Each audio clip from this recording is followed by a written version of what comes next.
suffering will be legendary, even in hell.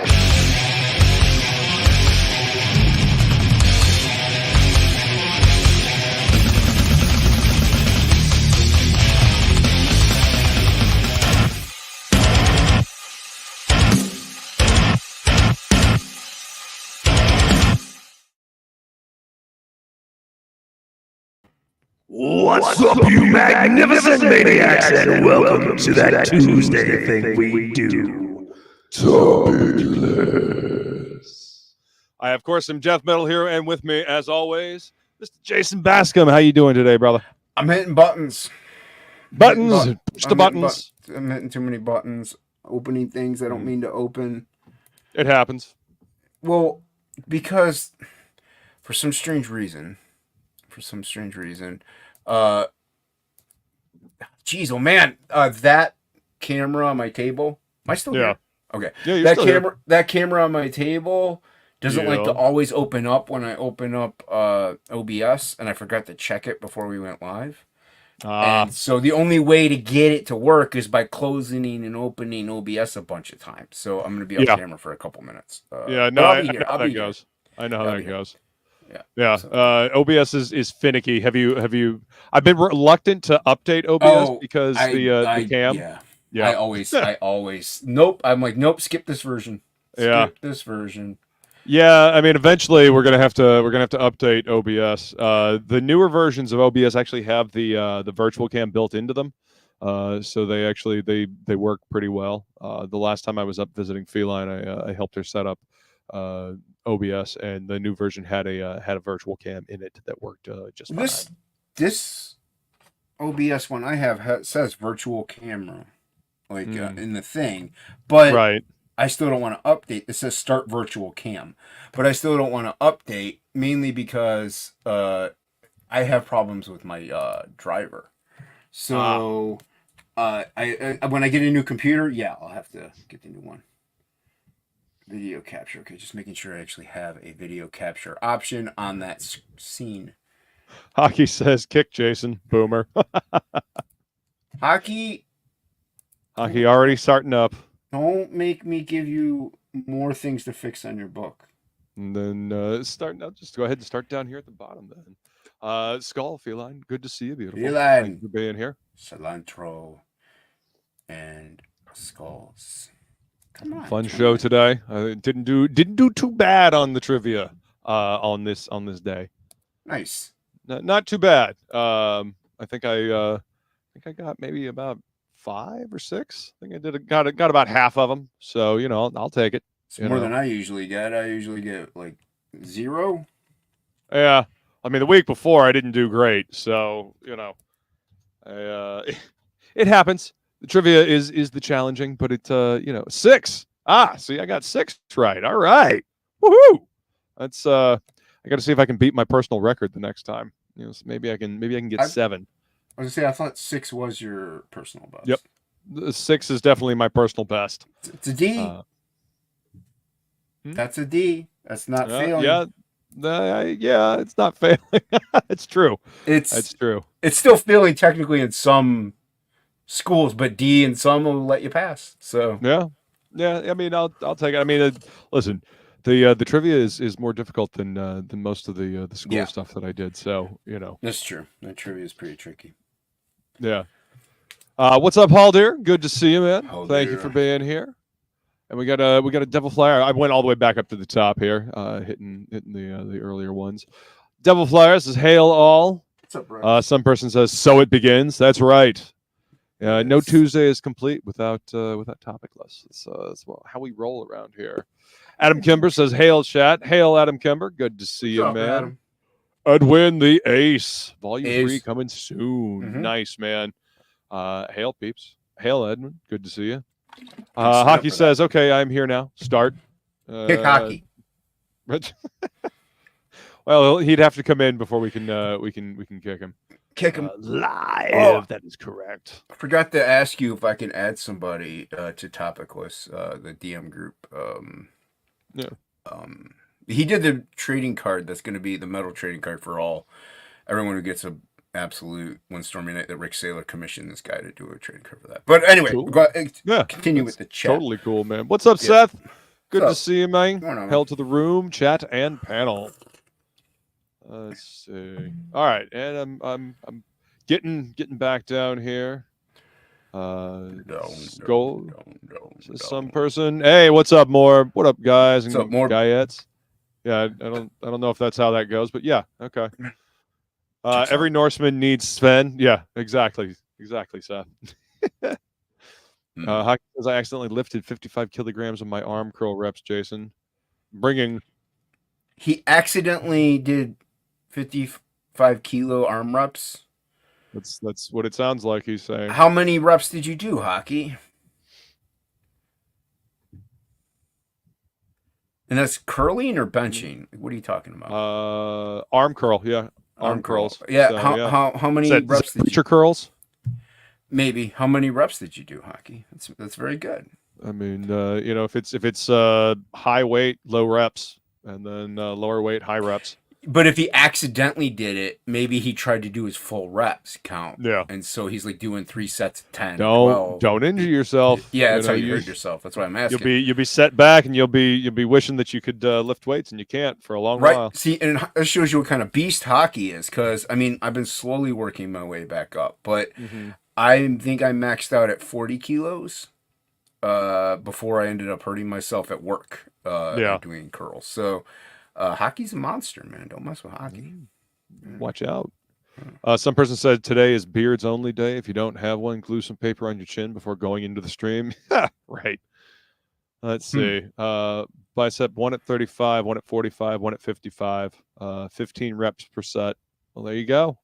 That's how you hurt yourself, hockey. Just be careful. Don't hurt yourself. Don't set yourself back just for the sake of lifting heavier weight. Like I said, you injure your shoulder especially, and you say goodbye to curls. It takes forever because that's like 6 months right there of just recovery, and then you got like another year before you can kind of really get back into your full what you used to do. So it takes forever to get back.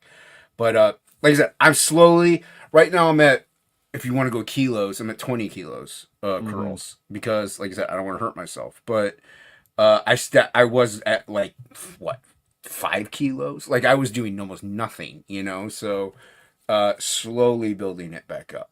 That's the way that you got to do it. Yeah. It may be like, oh, I'm a wuss. It's like you're not really a wuss. You're just you're slow. More. Here's slow the thing. And steady wins the race. Not only that, like even if you're doing 20 kilos, which is about 40 pounds, just over 40 pounds. Even if you're doing more than the majority of the people because most people don't even do anything. So, it's so you're kind of one-upping. But hockey, you're doing great, man. Keep up the good work. He's on the carnivore diet too. Yeah, carnivore and keto are the way to go, man.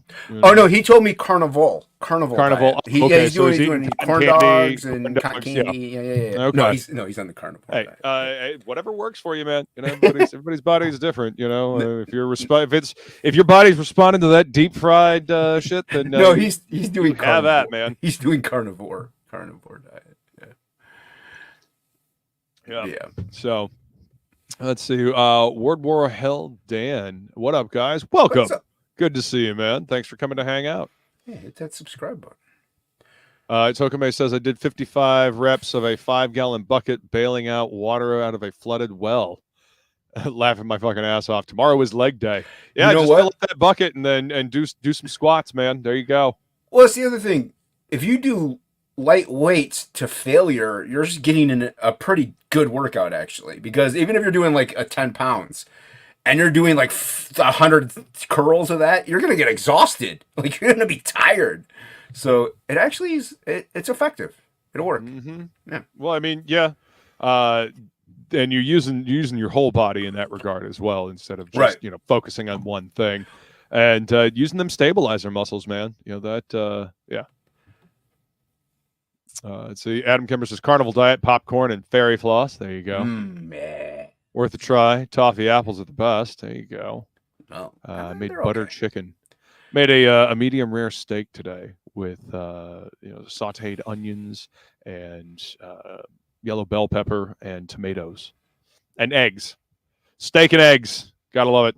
Yeah, sounds delicious, man. I'd be doing that. Mm-hmm. We had because I had my aunt visiting because of the eclipse, and she went home today, so my mother had to drive her to an airport that was a couple hours away. Wasn't sure if she'd be back. I might just take out some kibasi and rest, because I have like 20 minutes to cook, 20 minutes to eat, and then 20 minutes to prep. So, you know, I got to hurry up because I lost that half hour. So, I'm like, kibasi is quick to cut it up. Rice 7 minutes, like I'm good. There you go. So we had kibasi and rice tonight, but she was home to make it, so which is good. But still, I would be doing carnivore all day, every day. You know, if I could. If I had the if I got to shop and not buy stuff to tempt me in the house. So that's the thing. If you get rid of the temptation, if it's not there, it's a lot easier. Like at work, I have a hard time. I have a hard time at work. Yeah, it's always around. So yeah, it's a test of the willpower to not eat the junk food. Yep. It's much easier to just not have it around you. Yeah. And yeah, I bet, Seth, I bet you're exhausted, man. That sucks. Having to bail out a flooded well. Yeah. Funny thing is, dude, I could leave my wallet at home and be like, okay, that'll help me not to buy any junk food. I'll walk in and there'll be like cupcakes sitting in the shipping station. I'm like, come on. They are intentionally trying to keep you fat. Yeah, that's what they're. Yeah. God is purposely doing this. Purposely. The deity above is purposely like, you're supposed to be big. You're supposed to be fat. You're supposed to be fat and jolly. Yes. I don't know about the jolly part, but. Well, yeah. I mean, you know, I don't know. I might look like Santa, but I ain't like him. Right. I mean, being fat, you're not necessarily jolly, especially if you can't bend over and tie your shoes. Yeah, I can at least do that. Hockey says I'm going to become the best at cooking steaks soon. I will be cooking it every day now. There you go, man. There you go. Yeah, I'd be doing a lot. Medium rare is the way to go. I'd be doing a lot of chicken more than likely, but steak and chicken. Yeah, chicken is good too. I like steak and eggs. Steak and eggs is where it's at for me. A little bacon here and there. Yeah, bacon's good. I like it. It's just a test of willpower, says Hockey. And World War Hell Dan asks, are there tiny fists hiding underneath your beards? And I've got a very strong chin. I don't know if I'd consider it a fist, but I haven't used it in such a way, so maybe. Oh, I can't find my strong hand. Otherwise, I would have said yes. Oh no, you lost your strong hand. It's here somewhere. I got a bunch of crap down here. Yeah. Oh wait. You know. Bloop. There you go. The strong hand. It's my strong hand. Yeah. He says, yeah, the same thing at our EMS station, having to watch the beat us, and then someone brings in Krispy Kremes. Oh, God.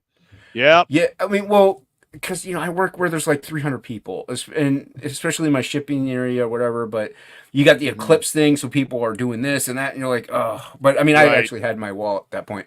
But I ate so much yesterday, dude, mainly because I had a bag of beef jerky, so I was kind of eating that. And then they grilled cheeseburgers, which I just ate the patties. So there was that. And then there was donuts, of course. So I had a donut because I'm fat. And it makes me feel guilty, even though it's just one doesn't kill you. I know one doesn't kill you. Yeah. But I feel like a piece of garbage after I eat it, even though it's delicious. I want every bite. But I'm like, I'm like, you're such a disgusting human, you know. But So. I ate so much food yesterday. Plus, I ate dinner when I got home. So yeah. Oh well, there you go. You know, I ate a bunch. I'm still doing the one meal a day. You know, I eat right in the middle of the day. Feed to grandma, and then I feed myself, and then just kind of drink coffee for the rest of the day. Generally, I mean, I'm kind of good. Like I might snack on beef jerky throughout the day at work, or something like nuts or something. But I generally do eat dinner, and that's it. Right. But, whenever there's too much available, I'm going to gorge, man. I'm out of control when it gets to be like that. That's why I miss working out for like 2 hours a day, every day. I worked it all off. It didn't matter what I ate. So. Yeah. Yep. Adam Kemper says at Christmas time, no cookie is safe for me. Yeah. Well, I think we all have that problem. I mean, I try to avoid the cookies, It's like I told Hockey, he's going to be in a couple weeks. Yeah, fishing. Yeah. I like some fish. But in a couple weeks he's gonna have to maybe cheat. I'm like, dude, it's fine to it's fine. Just go right back on the carnivore. It's okay to have a meal that isn't full carnivore one time every few weeks. And sometimes it's good to give your body a break and change it up on you know, on your body, and that does help. Yeah. Occasionally beef and bison and beef. Yeah, oh man, them bison burgers are tasty. Sent me a picture of these bison burgers that she made, and damn, they look I don't fucking think I've delicious.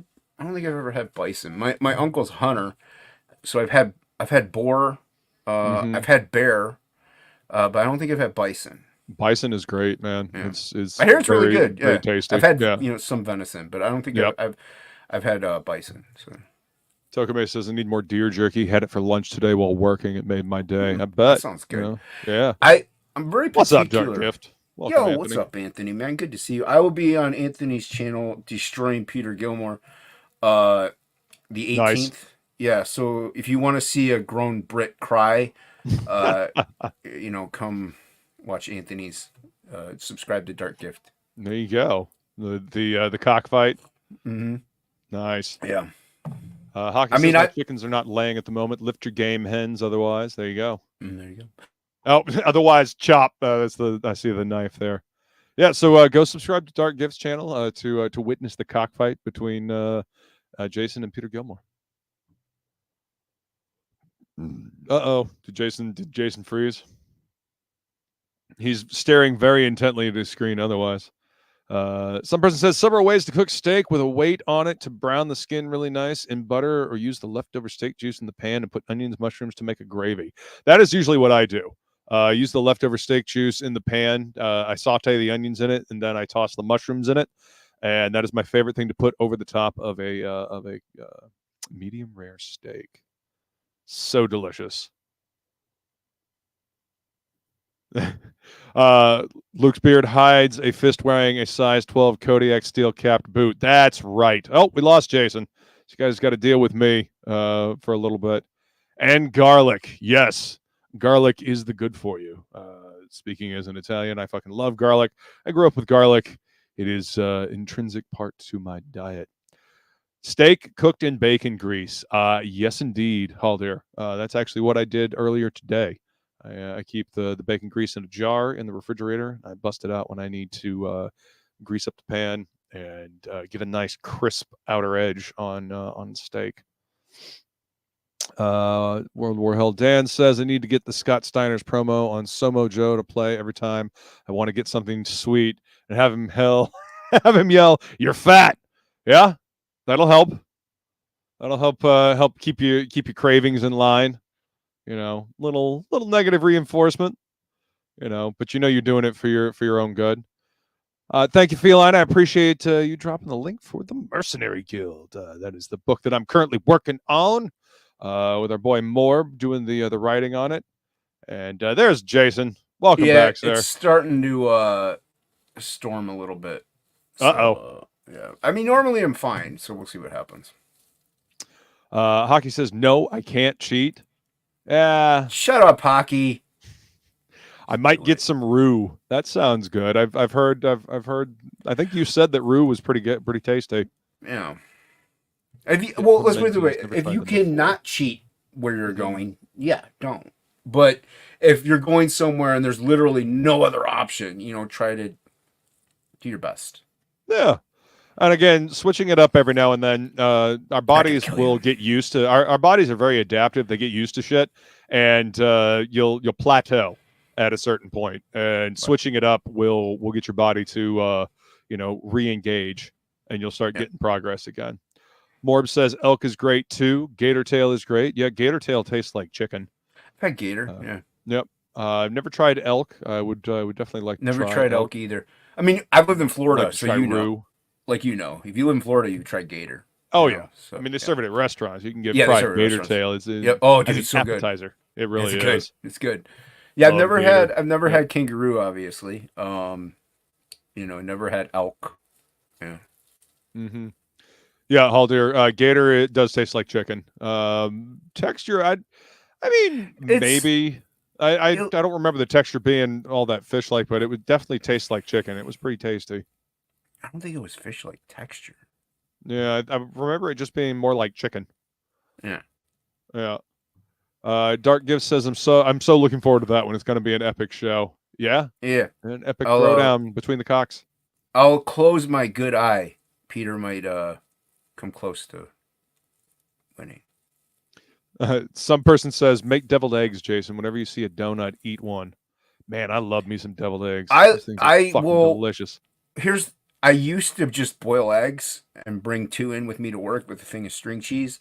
Mm-hmm. But I think my numbers were getting skewed because I'm not supposed to have an excessive amount of protein. So if I was eating beef jerky and eggs throughout the day, and then coming home and eating like chicken and stuff, like it's a lot of protein. So yeah, I'm a freak in nature, so I got to be careful with certain things. Yeah. Right.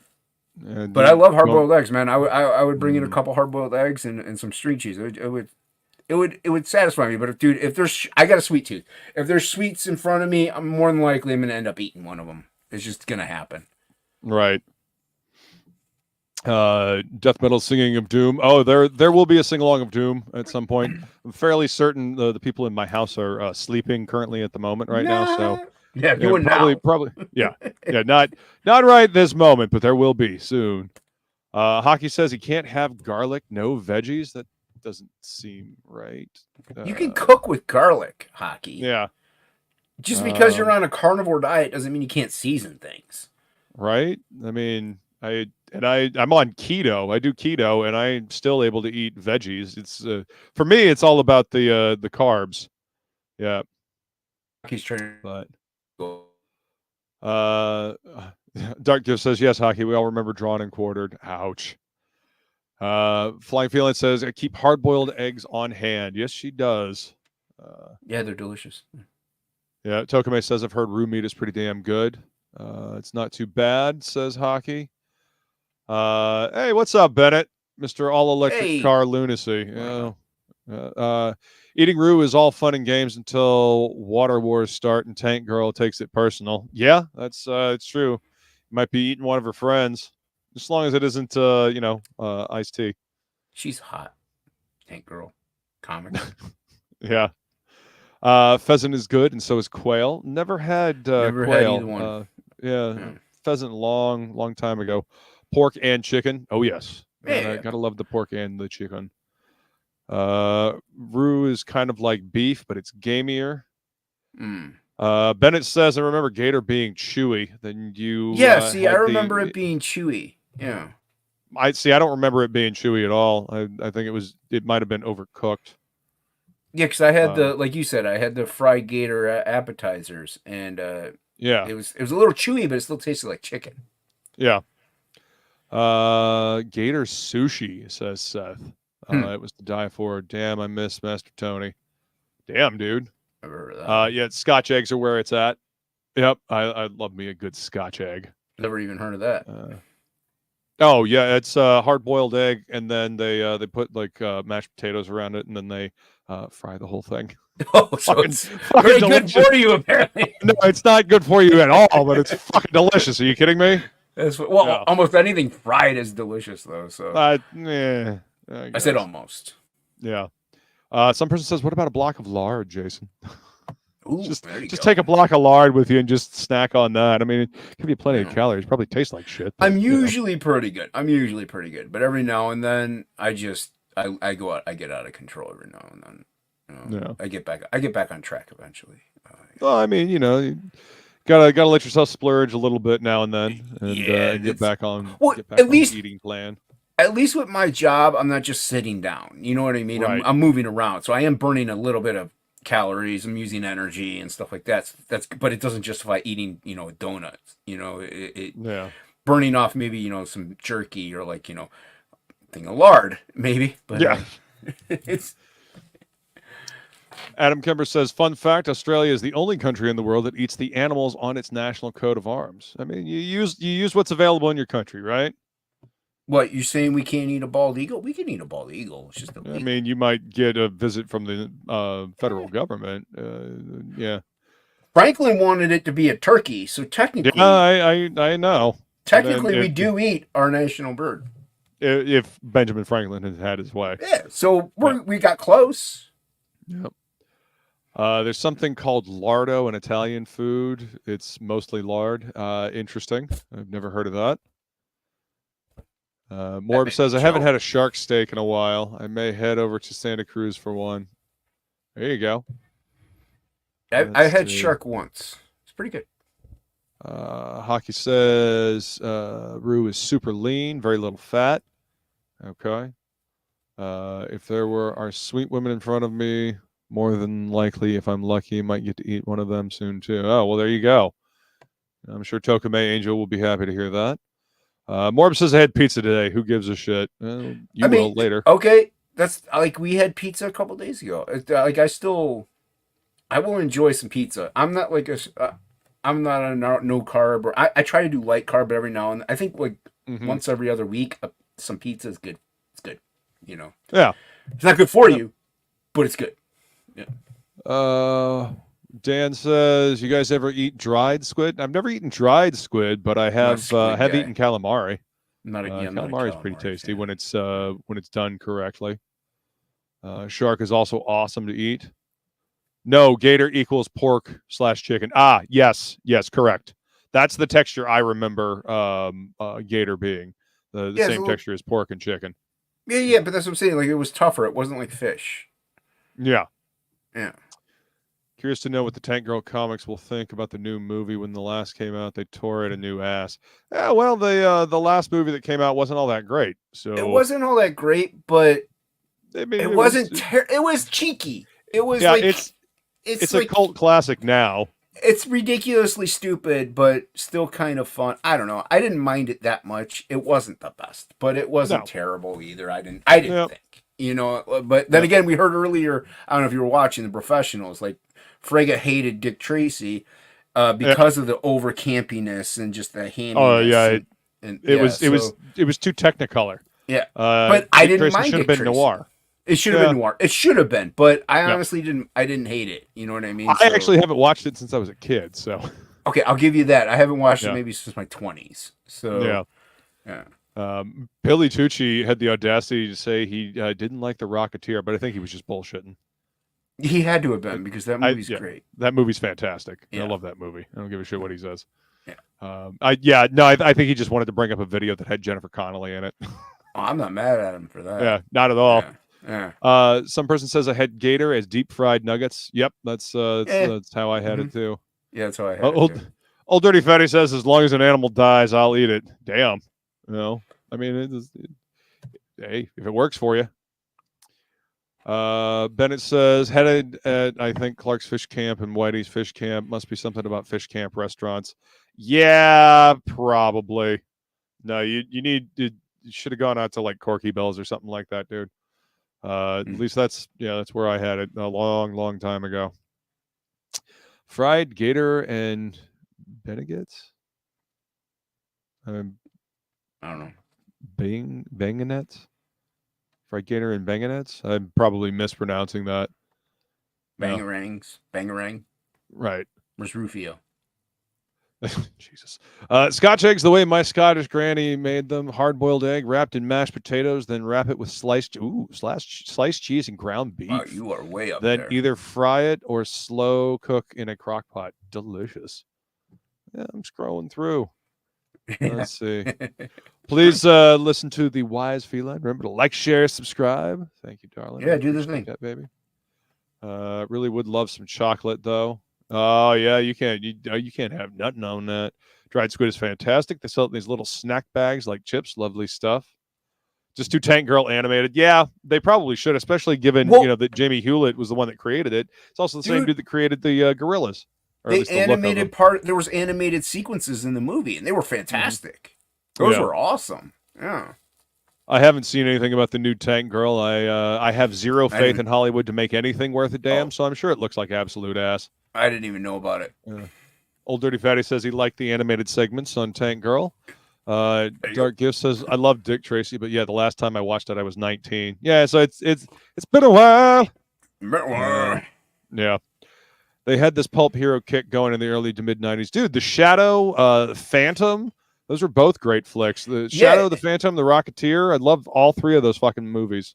Yeah. Phantom I was okay on. I was okay. Gator and Beignet. Okay. Thank you, Feline.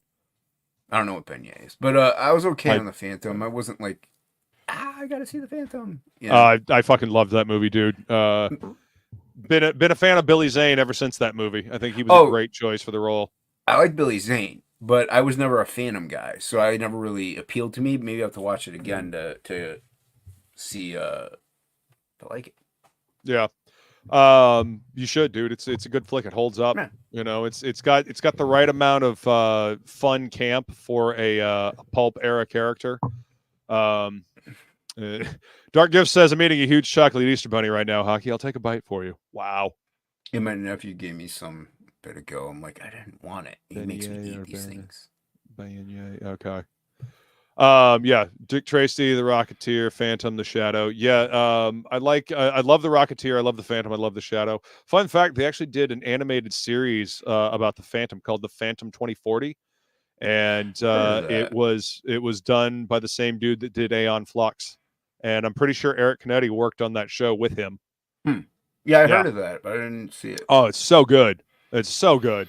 They're actually all on YouTube. You can watch all the episodes on YouTube if you want. Nice. Morb says dried squids seems like pork rinds. May very well be. Let's see. Doing a second wedding ceremony at the lighthouse for many years. Kind of want to do it. Okay. Hey, I'm down at the bottom now. Look at that. Let's see. Half the letters in French words are never used. It feels like they overcomplicate their words just for the sake of it. Fried French pastry sprinkled with powdered sugar. Well, there we go. Thank you, Feline. I appreciate that. This is part of the reason, one of the many reasons why I love watching cooking shows with Feline. I don't watch them on my own, but when I go visit her, like I will watch cooking shows with her just because I have somebody that will actually explain what the hell they're doing, and I don't feel quite so lost because she knows exactly what they're doing to get this effect or create this sauce and stuff like that. So yeah, cooking shows are a hell of a lot of fun to watch with Feline. Nice. Let's see. Old Dirty Fatty says, "Wow, Dark Gift has a mean streak." Well, it's there's beef. I guess apparently there's chocolate between Dark Gift and Hockey now. Yeah. Phantom was just an awesome '90s popcorn summer flick. Still have the Phantom ring they gave out at Best Buy for the VHS in the '90s. Nice, dude. Hold on to that thing. I do remember that. Yeah. Yeah, Billy Zane, got to watch Memphis Belle. Okay, I don't think I've ever seen that one. I've heard of that. One of my favorite roles for Billy Zane is what is it? Demon Knight. He's the demon. Yeah. Yeah. And he keeps trying to get the fucking the thing from the dude, and he's like, "All you had to do was give it to me. You fucking ho dunk, po dunk. Well then, there, motherfucker." Fucking great shit. I liked him in Zoolander. Never saw Zoolander. I can't stand. I can't stand Ben Stiller, and I can't stand Owen Wilson. He plays himself. Them both obnoxious as shit. He plays himself. Okay. It's great. His role's really good. Yeah, Billy Zane was also in Back to the Future. He was one of Biff's he's one of Biff's henchmen. Yeah. Yep. Just watched a Rob Words, and he said at least 20% of the English language is French. Demon Knight, exactly, baby. Mm-hmm. The English language, we have picked up a bunch of stuff from all kinds of different languages, So, yep, it's so tense. There's dark and milk chocolate between us. That sounds awful and gross. You watch Memphis Belle and go, "Oh, that guy," every 5 minutes. Okay, because there's a bunch of people that you recognize but don't necessarily know the name of. Gotcha. So, I have caught up with the chat, man. Yeah, you did it. So, yeah. Big chat, hopping chat. It's nice chat. We appreciate y'all being here, hanging out with us on Tuesday night. If you're watching on Twitter, come on over to YouTube. Hit that subscribe button on Luke's channel. Yeah. Yep, I appreciate that. Please do. I'm at 559 subscribers now. So one away from 560. Dead Calm, too. I don't think I've ever seen Dead Calm. Nope. I've heard of it. Never. Yeah. Hockey says dark chocolate. You can keep that. You're missing out, Hockey. You truly are, man. Dark chocolate's great, Hockey. Half of Indiana is French. Yeah, that is true. Over 50% Germanic. Yes. Well, French and German are both Germanic languages. So it's funny that 90s summer popcorn flicks still hold up while the new movies are quickly forgotten. You'd think it would be the reverse. Yeah, you'd think so, but they actually cared about making good shit back in the day. They don't give a shit about making anything worth a damn anymore. So yeah, speaking of good stuff, I got a couple good things at the shop this weekend. awesome. Yeah, I got a few things. I got them right I'm here. going to I got them right here. cover up as well. That did not work at all. All right, what you got? Milk and cheese. Yeah, milk and cheese. Evan Dawkins. It's the fifth Nice, printing. dude. I think it's the fifth printing. It says up here like it's the fifth one. And then I got the third number one or the second number one. So number 3. So milk and cheese. I got milk and cheese number 1 and 3. This is a first printing though, so that's a good deal. And I got a great deal on this one. I just saw it in the long box.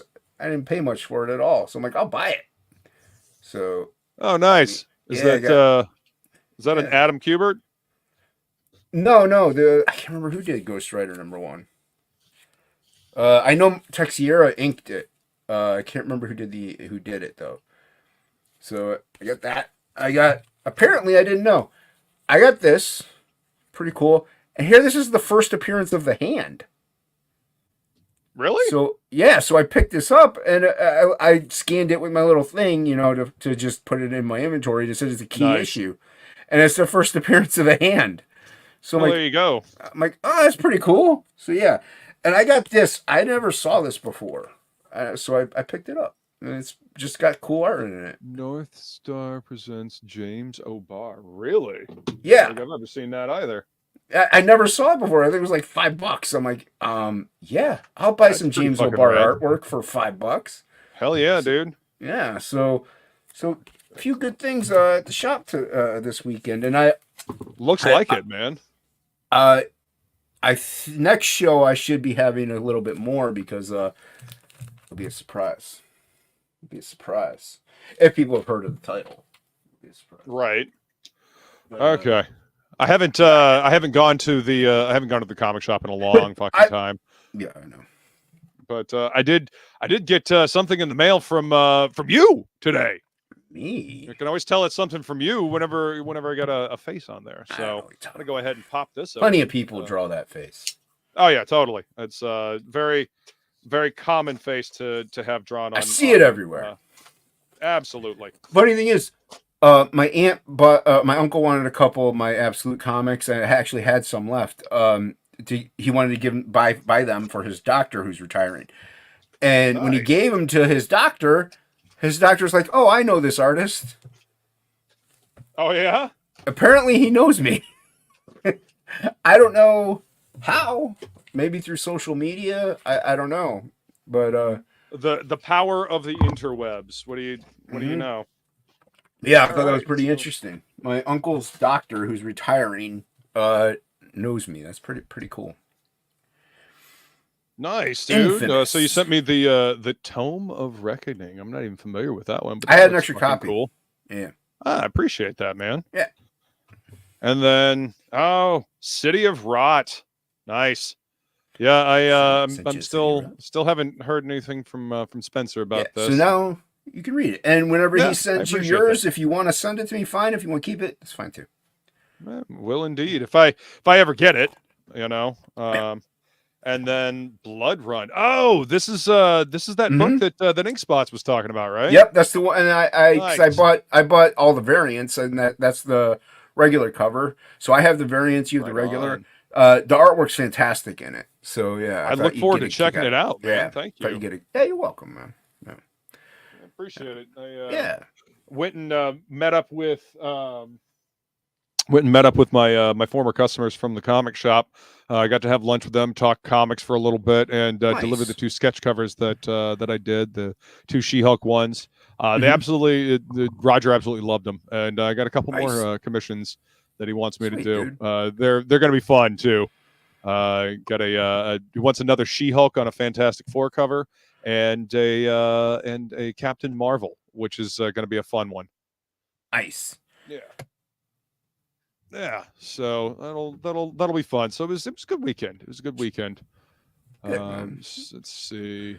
Scrolling back up, dude. Milk and cheese. Yes, milk and cheese. Milk and cheese. Yeah, I flipped through them. They're dope. They're really good condition too. Very happy. You have 4 too many. You need to peak at 5:55 and stay there. Right. Right. I know. I get you.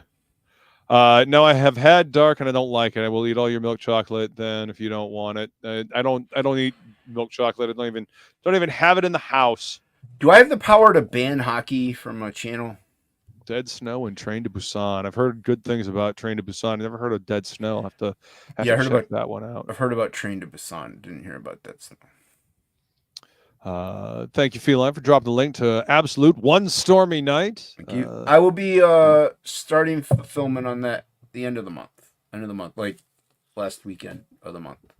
Hell yeah. Let's talk to the hand. Yes, indeed. Thank you, Haldir. He says, hit the like button. Appreciate that. Appreciate that. Hey, we got a Pops in the chat. What's up, Pops? How you doing, up, man? Pops? Welcome, sir. Let's see. Frog G, Voodoo Gods and Magic. You can still back that right now while they are finishing that up. Got currently inking the page 13 of the supplemental, so there's only 9 more pages to go. Or no, 11 more pages to go on that. So Ink Spots is drawing him. I think he's on page 15 right now. So yeah. Hell yeah. Finishing up the supplemental. You're going to get a bunch of cool shit when that one comes out. Javier Saltires was the artist for that cover and the interiors. Yeah, and then I know Texiera inked it because okay. I looked. All right, so that was for the Ghost Rider. Yeah, Tex did some great Ghost Rider stuff with Daniel Way, dude, back in the early 2010s. I mean, I also picked up number 8, I think, and it has them on it as well. And I've been trying to get the Tex and the Kanuga Ghost Riders, but dude, what's up, man? Every time I go into my comic shops, either one, there's 2 here. They're almost empty of Ghost Riders. So whenever, like, at least of older Ghost Rider, yeah. So whenever I see it, I get it. I can't believe that, dude. Number 1, the one that I showed, that one goes for like anywhere between 30 and 50 online, depending on condition. I got it for $10, man. So I don't know if they just didn't price it, or it had been sitting there forever, or if they just like put it in there and not. But I was like, sweet, dude, and it's in great condition. Yeah. So.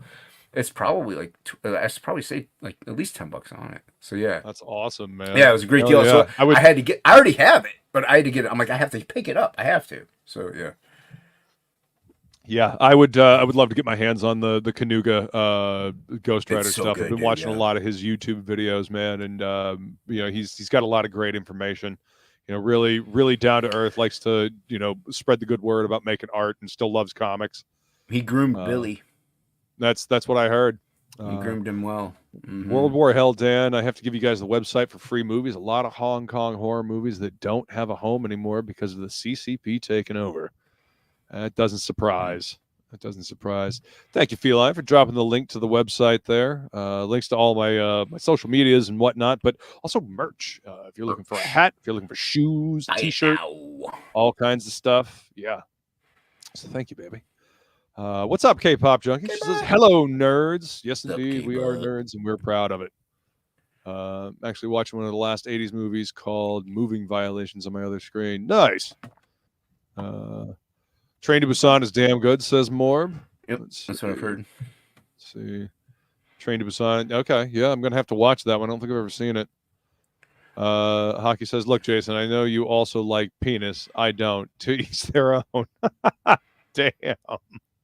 Hockey coming in with the savagery. What's wrong with some spotted dick? Gross. Eating dark chocolate requires full trust in one's taste buds to figure it out. Once that barrier has been crossed, dark chocolate gains a new level of taste, very berry-like, and it's better for you than dark chocolate. It's milk chocolate.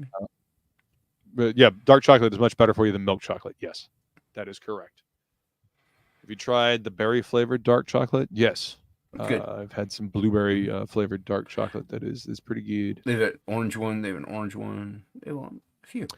Oh, Dead Snow is about German zombies coming back from the dead after kids steal their gold. Okay, now that sounds familiar.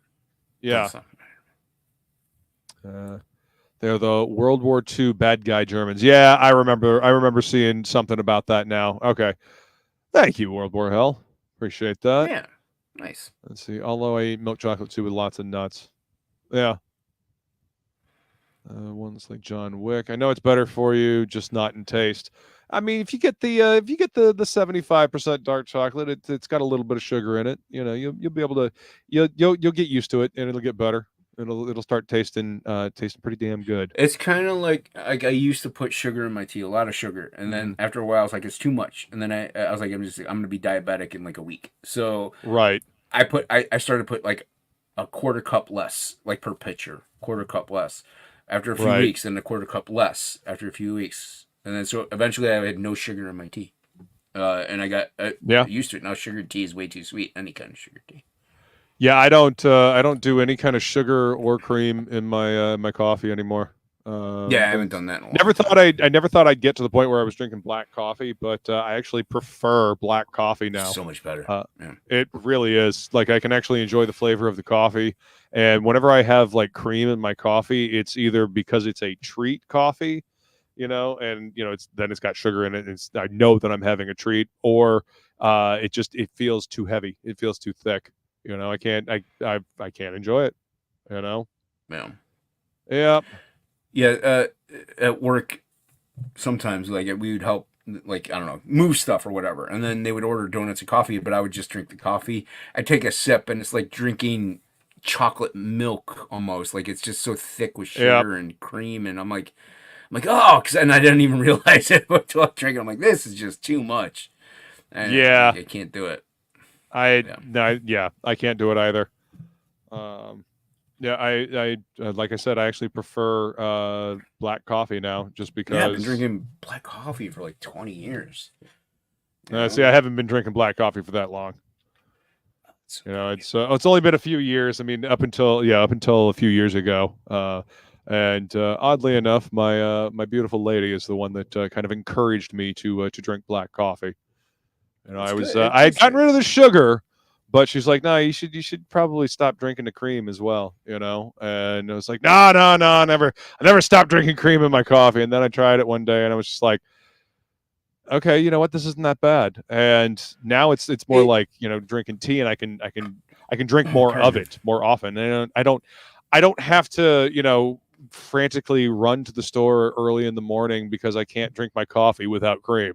Yeah, it does depend on the roast. There are some people, like, I like a dark roast. Now, I know it has less caffeine, but I still like the dark roast. I like that strong, bitter taste. And I know some people, it's just too potent and they can't do it. So if you do like a blonde roast, maybe, or even a breakfast roast, it's more palatable without sugar and cream than maybe something like I'm bitter, so I like the bitter.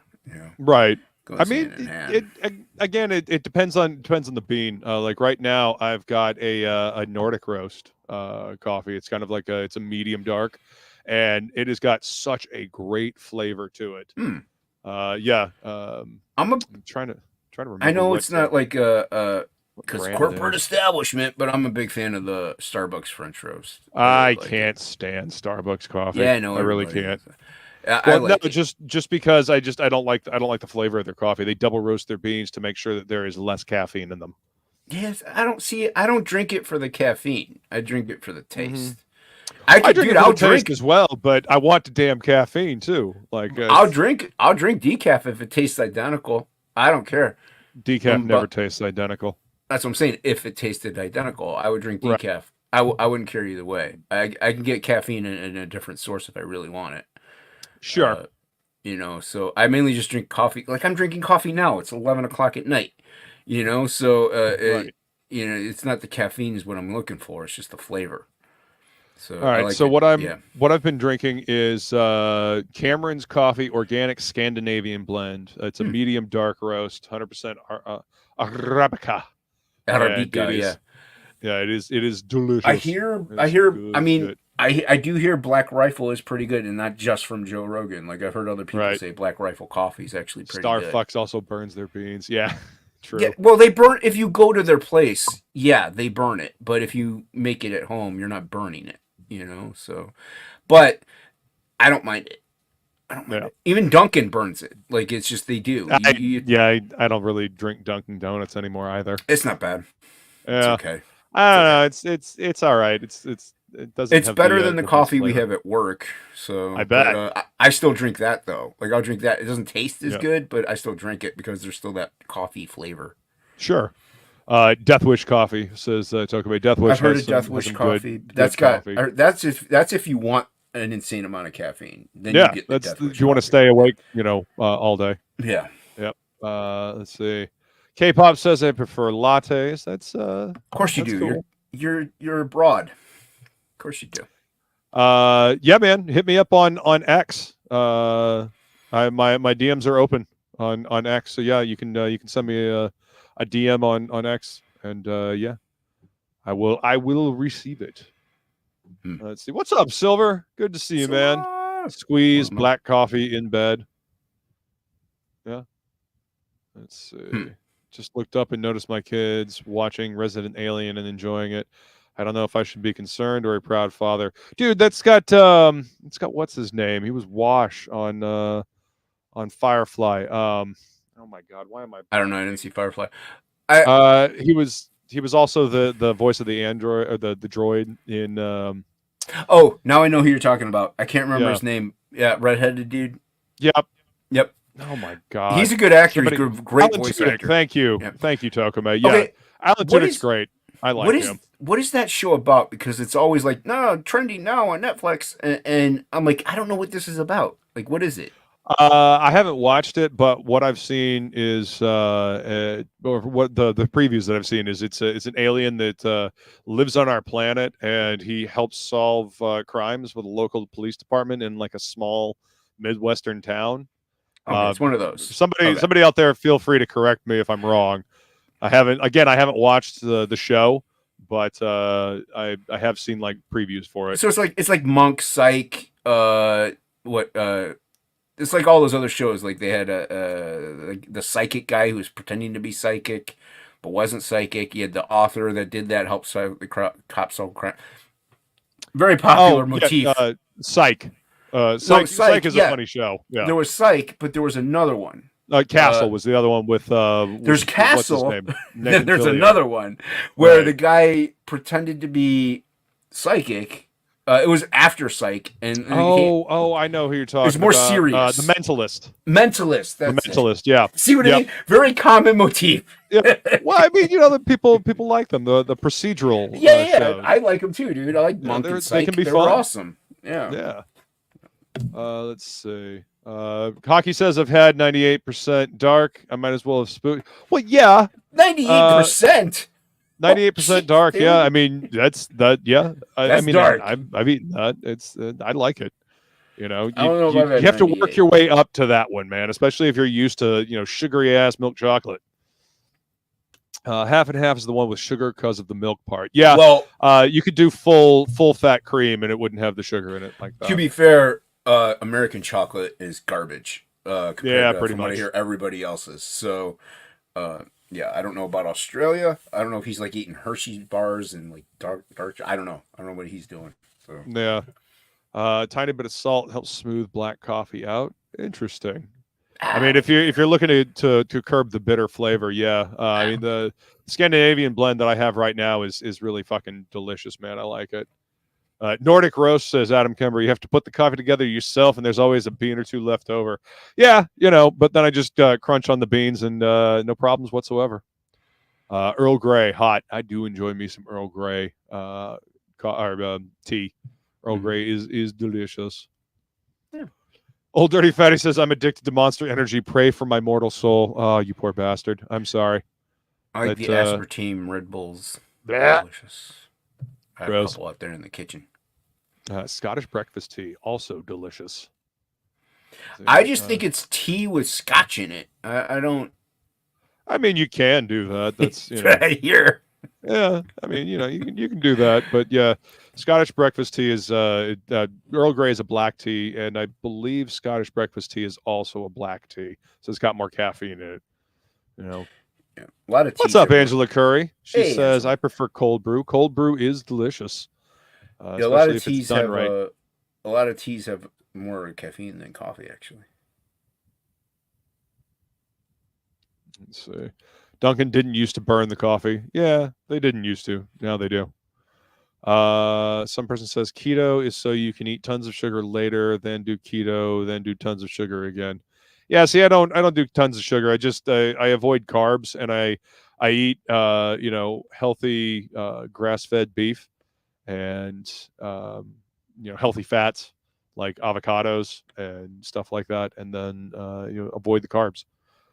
Eat plenty of vegetables, roughage to go along with it to balance it out. Haldir says I just drank Nescafe instant coffee most of the time. I am not a big fan of instant coffee, but Neither I mean am I. it works in a pinch.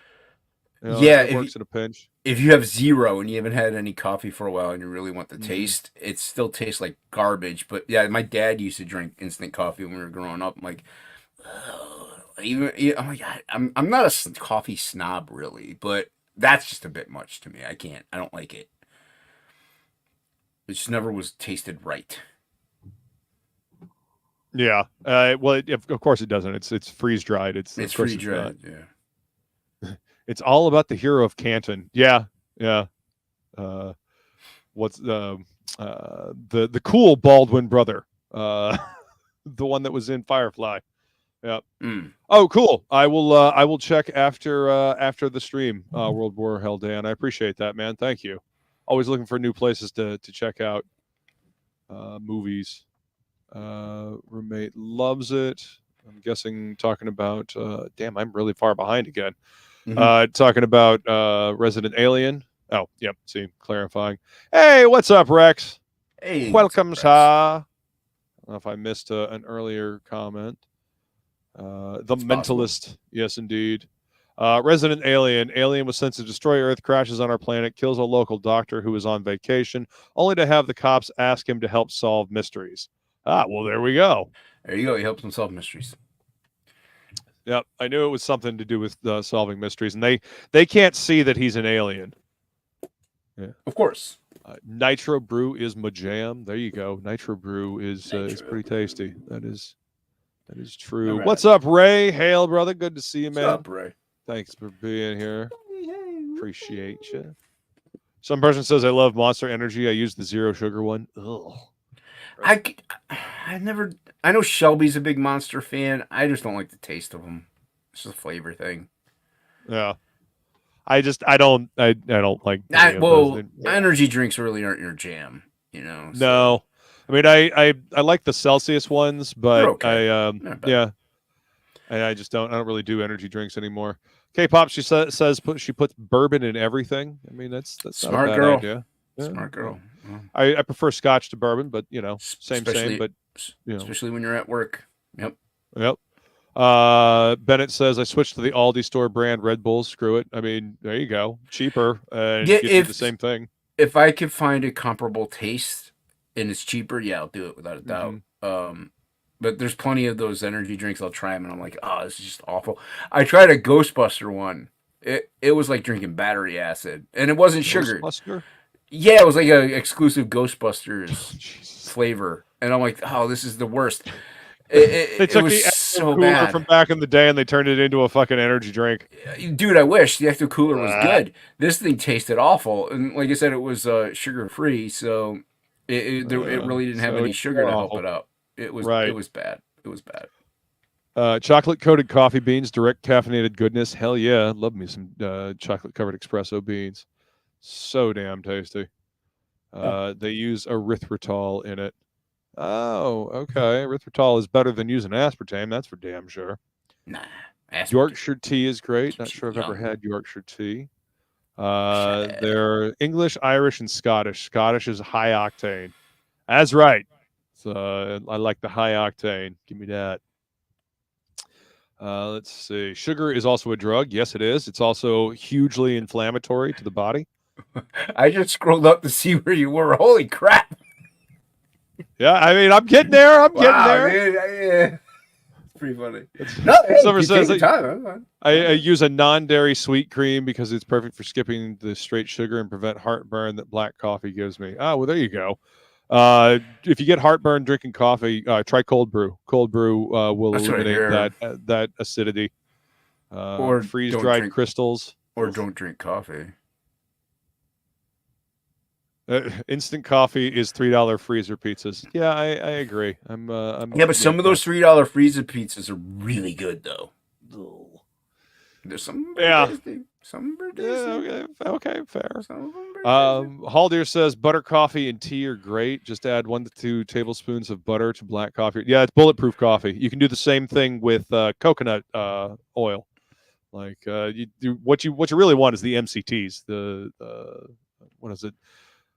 Medium chain triglycerides or whatever. It's especially if you're doing intermittent fasting, putting coconut oil in your coffee can help you maintain your fast longer and keep up the ketosis.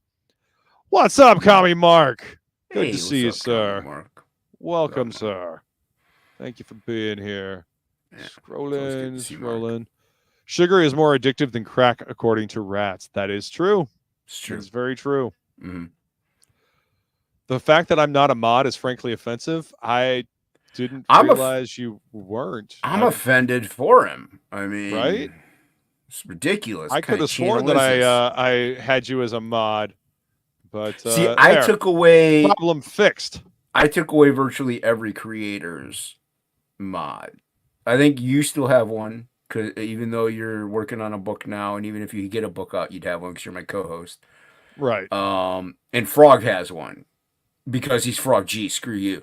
So, Well, I mean, he's the link slinger extraordinaire. He yeah. kind of needs the So aside the from wrench. that, I'm pretty sure if you have a book out, you don't have a wrench in my channel. Right. Let's see. Resident Alien. Only the mayor's 10-year-old kid and his girlfriend see the character is an alien who keeps failing at killing. It's kind of like keeps failing at killing. Everyone in so town it's just kind of like thinks he's an Very Odd eccentric Parents. autistic. Yeah. Interesting. Yeah. Okay. Thank you for dropping the link to Mercenary Guild again, Feline. I appreciate that. Everybody go sign up so you can get the exclusive Elven Sorceress trading card. it. This is Nicole. Yeah, Sign back it up now, so when we launch the campaign, you can get this exclusive card. You won't be able to get it anywhere else. Just Let's get that to 1,000 signups tonight. All right. Let's please. That would be fantastic. Let's do it. Only 3 away. Fantastic. Let's see. I knew someone who would put Kahlua in their coffee in the morning because thought it was flavoring. They didn't know there was alcohol in it. They couldn't taste that there was alcohol in it. I mean, come on. I told Angela that in confidence. Well, aspartame. No. Yes. I Keeps you disavow young, aspartame. keeps you fresh, keeps your skin taut. Keeps you Right. taut. Absolutely doesn't, burn the brain Absolute. cells and cause toxic It heavy metals. enhances your memory, gives you pure cognitive function, improves your libido. I think you might be better off, drinking battery acid. Gotta try it, says Old Dirty Fatty. Yeah. Yeah, battery acid. Goat and Ghost. I like the flavor, but come on, I'm not paying drive-through prices for a metal can. Yeah, stuff's not great for you anyway. There is no wrench on the commie flag, only a sickle and a hammer.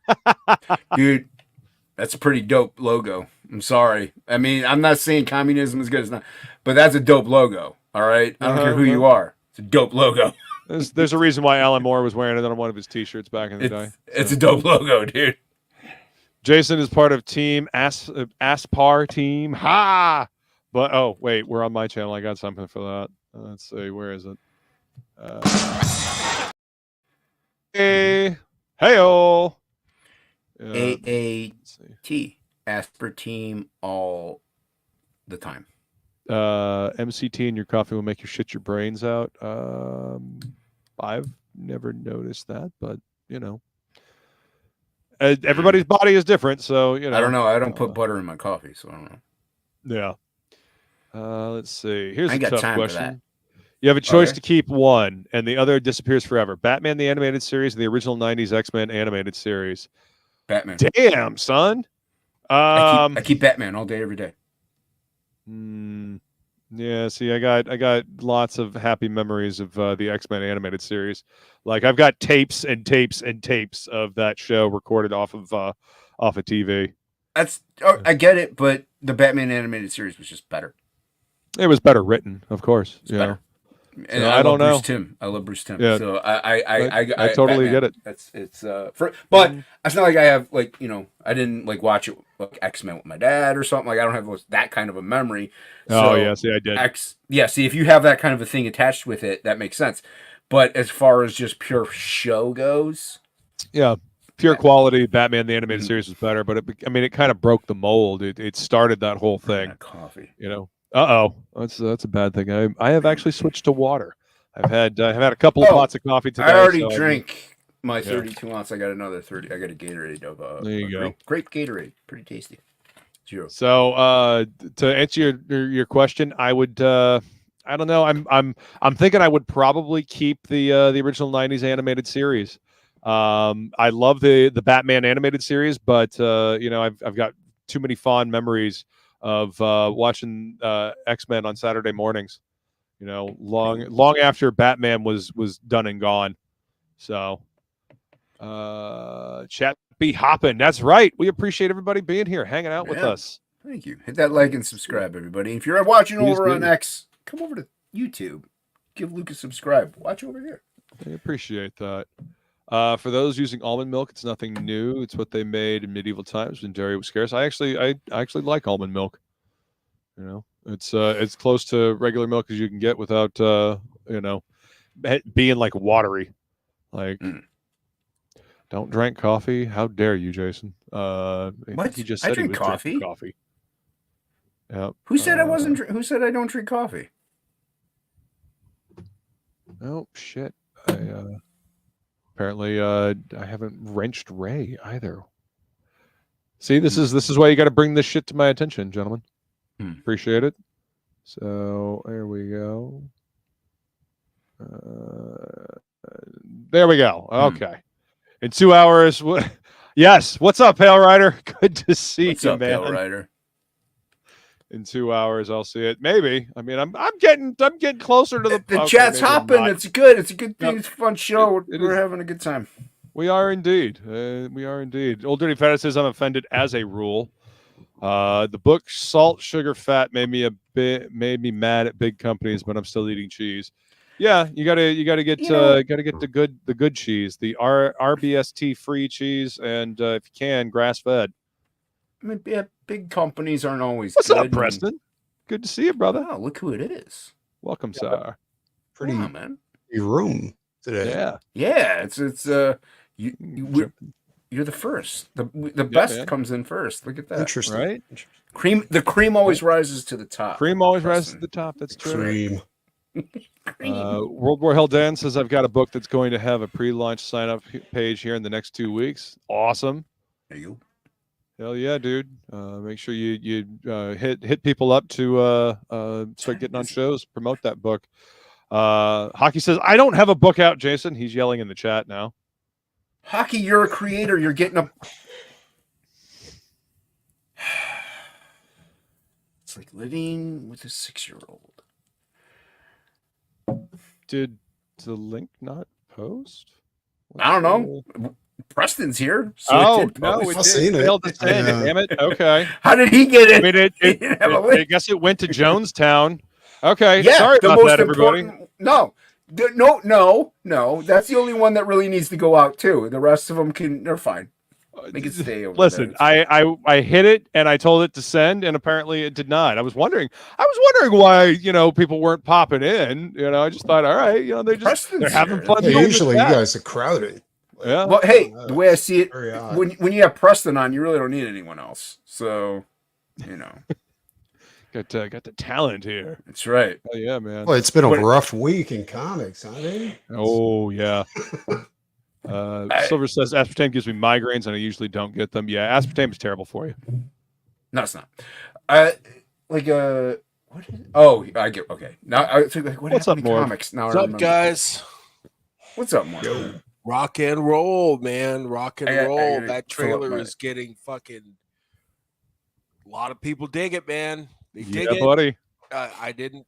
It's getting all positive. So hell yeah, man. I mean, I'm excited, dude. I'm excited. Yeah, I've heard this. Aspartame, aka Equal, is Denny's glue. Back in the day, people would melt Equal in spoons and then apply it to the plates and cups at Denny's. Apparently, it was originally an industrial glue. Yeah, that's good shit for you, right? Yeah. Yep. Yeah. You can melt Equal. Yeah, it's fucking gross. That stuff is terrible for you and it causes cancer. Tastes terrible too. Like I don't think it tastes like sugar at all. I think it. There are actual vids on YouTube of people drinking turpentine. Ew. It's edible if made right. Yeah, Bennett, I've watched the first 4 episodes of X-Men 97. It is not terrible. I'm cautiously optimistic for the rest of it. They got some of the original voice actors and they shifted some of the other original voice actors around, so I don't quite follow why, but yeah. I heard it's been okay so far. Current day bullshit in it though, you know, as far as Morph longing for Wolverine and all that. I don't know. Anyways. Yeah. Well, they turned Morph into a they them now, so whatever. You know, I'm not. I mean, it's being put out by Disney, so there had to be something, and it was greenlit back when that was one of the tenets for making a show get greenlit. So, and Batman Disney, Beyond is fucking great. Who just made the Silver Surfer a chick, and I really don't give a shit about the people who say, "Well, Shia LaBeouf was actually Silver Surfer." No, she wasn't. That was Earth X. That was a what if story, and it does not actually count in continuity. So no, she wasn't. If you want to do a female version of the Herald of Galactus, do Frankie Nova, and all these people trying to claim that there was a female Silver Surfer. No, there wasn't. Fuck off. Yeah, and Frankie Nova had a relationship with Johnny Storm. Well, they probably don't want to do Frankie because then they'd have to pay John Byrne royalties. Too bad. Pay John Byrne. He deserves it. He put a lot of fucking work in on Fantastic Four. Yeah, but he's such a horrible person. Yeah, he's a grouchy ass. That's what. No, he's horrible. Like he went against Kirby to get his artwork back. Do you know how many fucking people love the Silver Surfer? Like I know people who aren't into comics and they love the Silver Surfer. Like I know Feline, hit that effing like button. I know surfers here in California and they don't buy comics, but they have Silver Surfer tattoos on their bodies. Right. And it's Norrin Rat. So yeah. Well, the Silver Surfer will always be Norrin Rad. There is no other Silver Surfer. Yeah. So way to go, Disney. I had no hope for this project to begin with, but now I know you haven't changed a bit. I listen. Endgame was prophetic. I'm done after Endgame. Blew my mind. They had a skip intro button. Of course they do. You don't skip the intro to the X-Men cartoon. I'll stick with the original one. Yeah. Get rid of them both. Bring back the Tick. There you go. Yeah. yeah. The Tick was fucking awesome. Yeah, the Tick was fucking great. Here's the thing. So Disney's doing this shit. They're gonna lose money. I don't think they really care. It's care. Bomb. Now we have to see. This is the only competition there is. Will this be the worst Fantastic Four movie ever made? Because that's tough to beat. It's tough. Right. I don't care. Yeah. I have given up on them a long time ago. So, by the way, what's up, Rex? Good to see you, man. Hey. I mean, I never saw that Corman one where they made Johnny Storm black. It's better. That was not Roger Corman. Roger Corman was the one that was in the '90s that they did to hold on to the rights. That was Canon Films. Yeah, that was Josh Trank that directed that god awful piece of shit. The Fan 4-stick, yeah. Okay, I never saw that because once I saw Johnny Storm as black, I went. That really was the start. It wasn't kind of ruined it for you, huh? Yeah. Hey, some person is trying to start a fight with you, Preston. He says, "Hey guys, it's Limp Bizkit lead singer Fred Durst." Wow. Sontag's not here. I'm too tall to be Fred Durst. Feline thought I was just pulling a Jason and not putting the link in topic list. Nope, it just didn't send. X being stupid. Hockey, I didn't get a link either. What gives? Hockey, shut up. You have the link. Plus Morph can turn into any chick you want. Big minus Morph is technically a dude.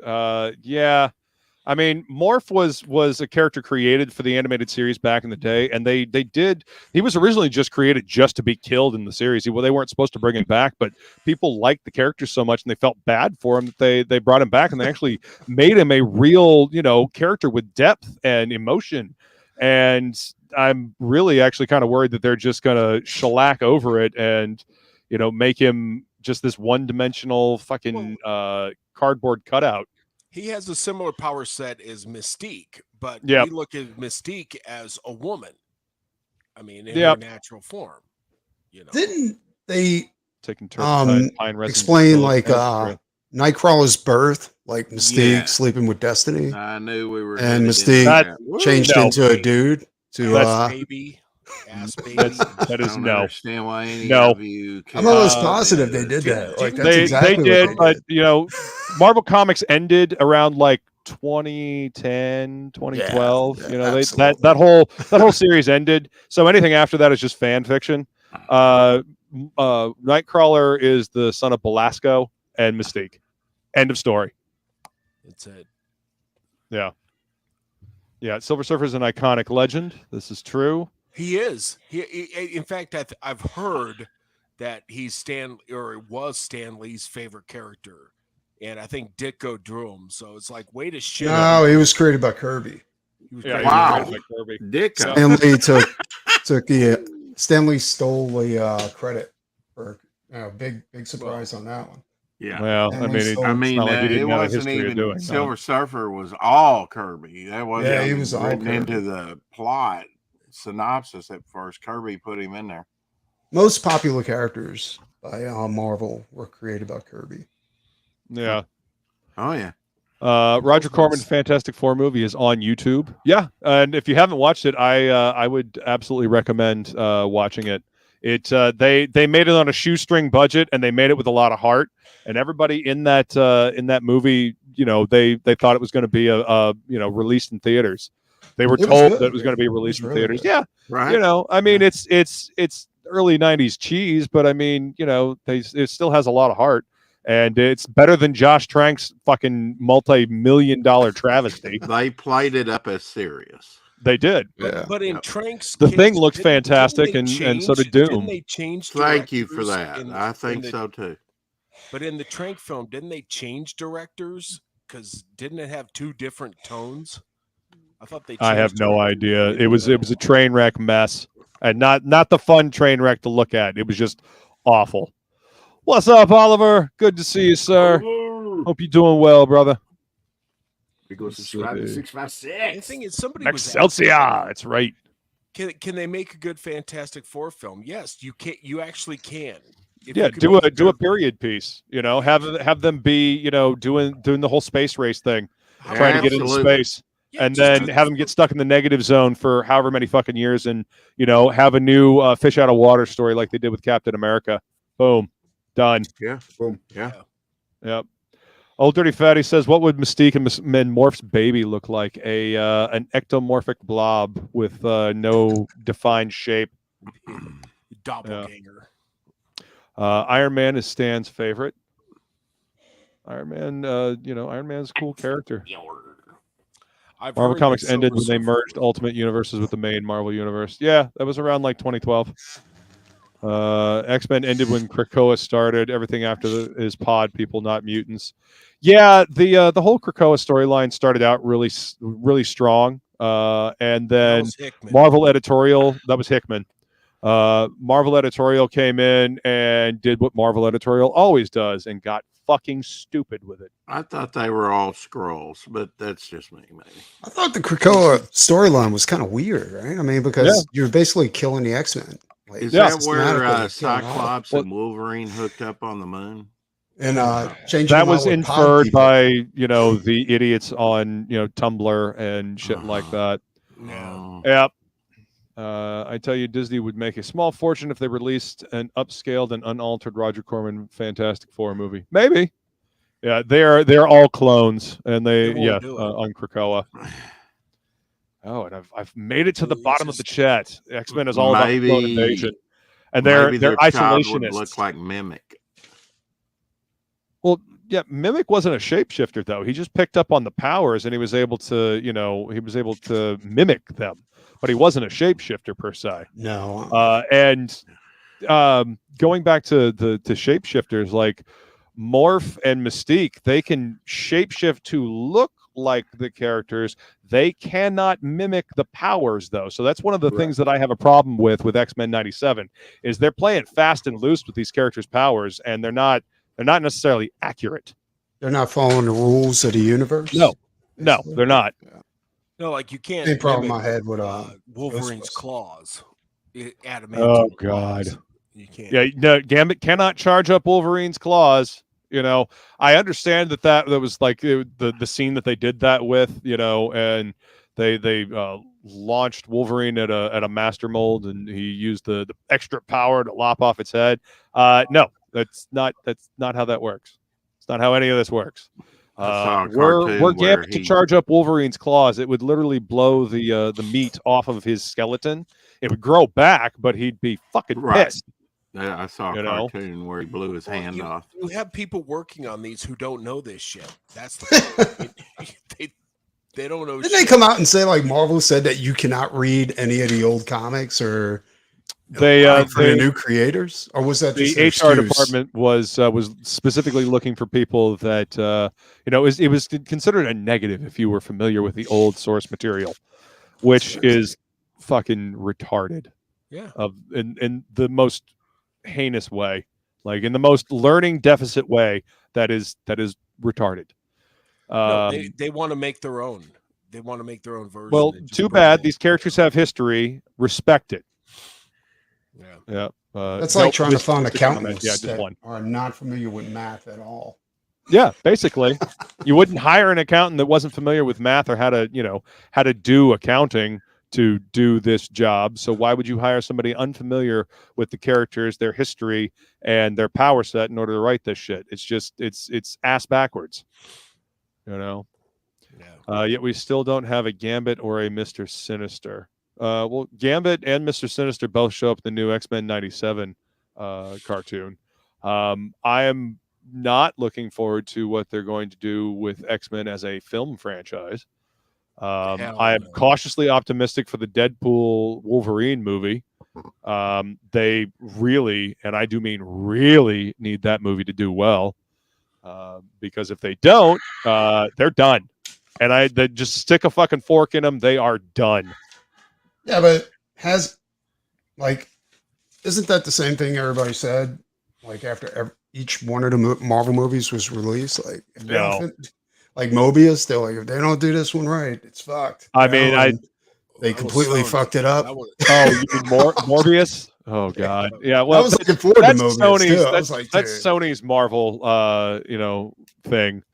Well, I mean, then they did Madam Web, which is a whole other kettle of rotten fish. I don't watch Marvel movies or TV shows anymore. Thank you. Neither do I. So I've never watched. I don't know why anybody shows. cares.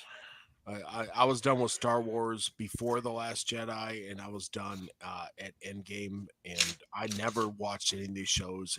I was done. So for me, it's over, and I'm so over it now. I'm just laughing at it. Like, of course they made Silver Surfer a chick. Of course they did, and they're gonna defend it, and their defenses are fucking weak as shit. What? I just don't understand. Yeah, but they love it when you get mad.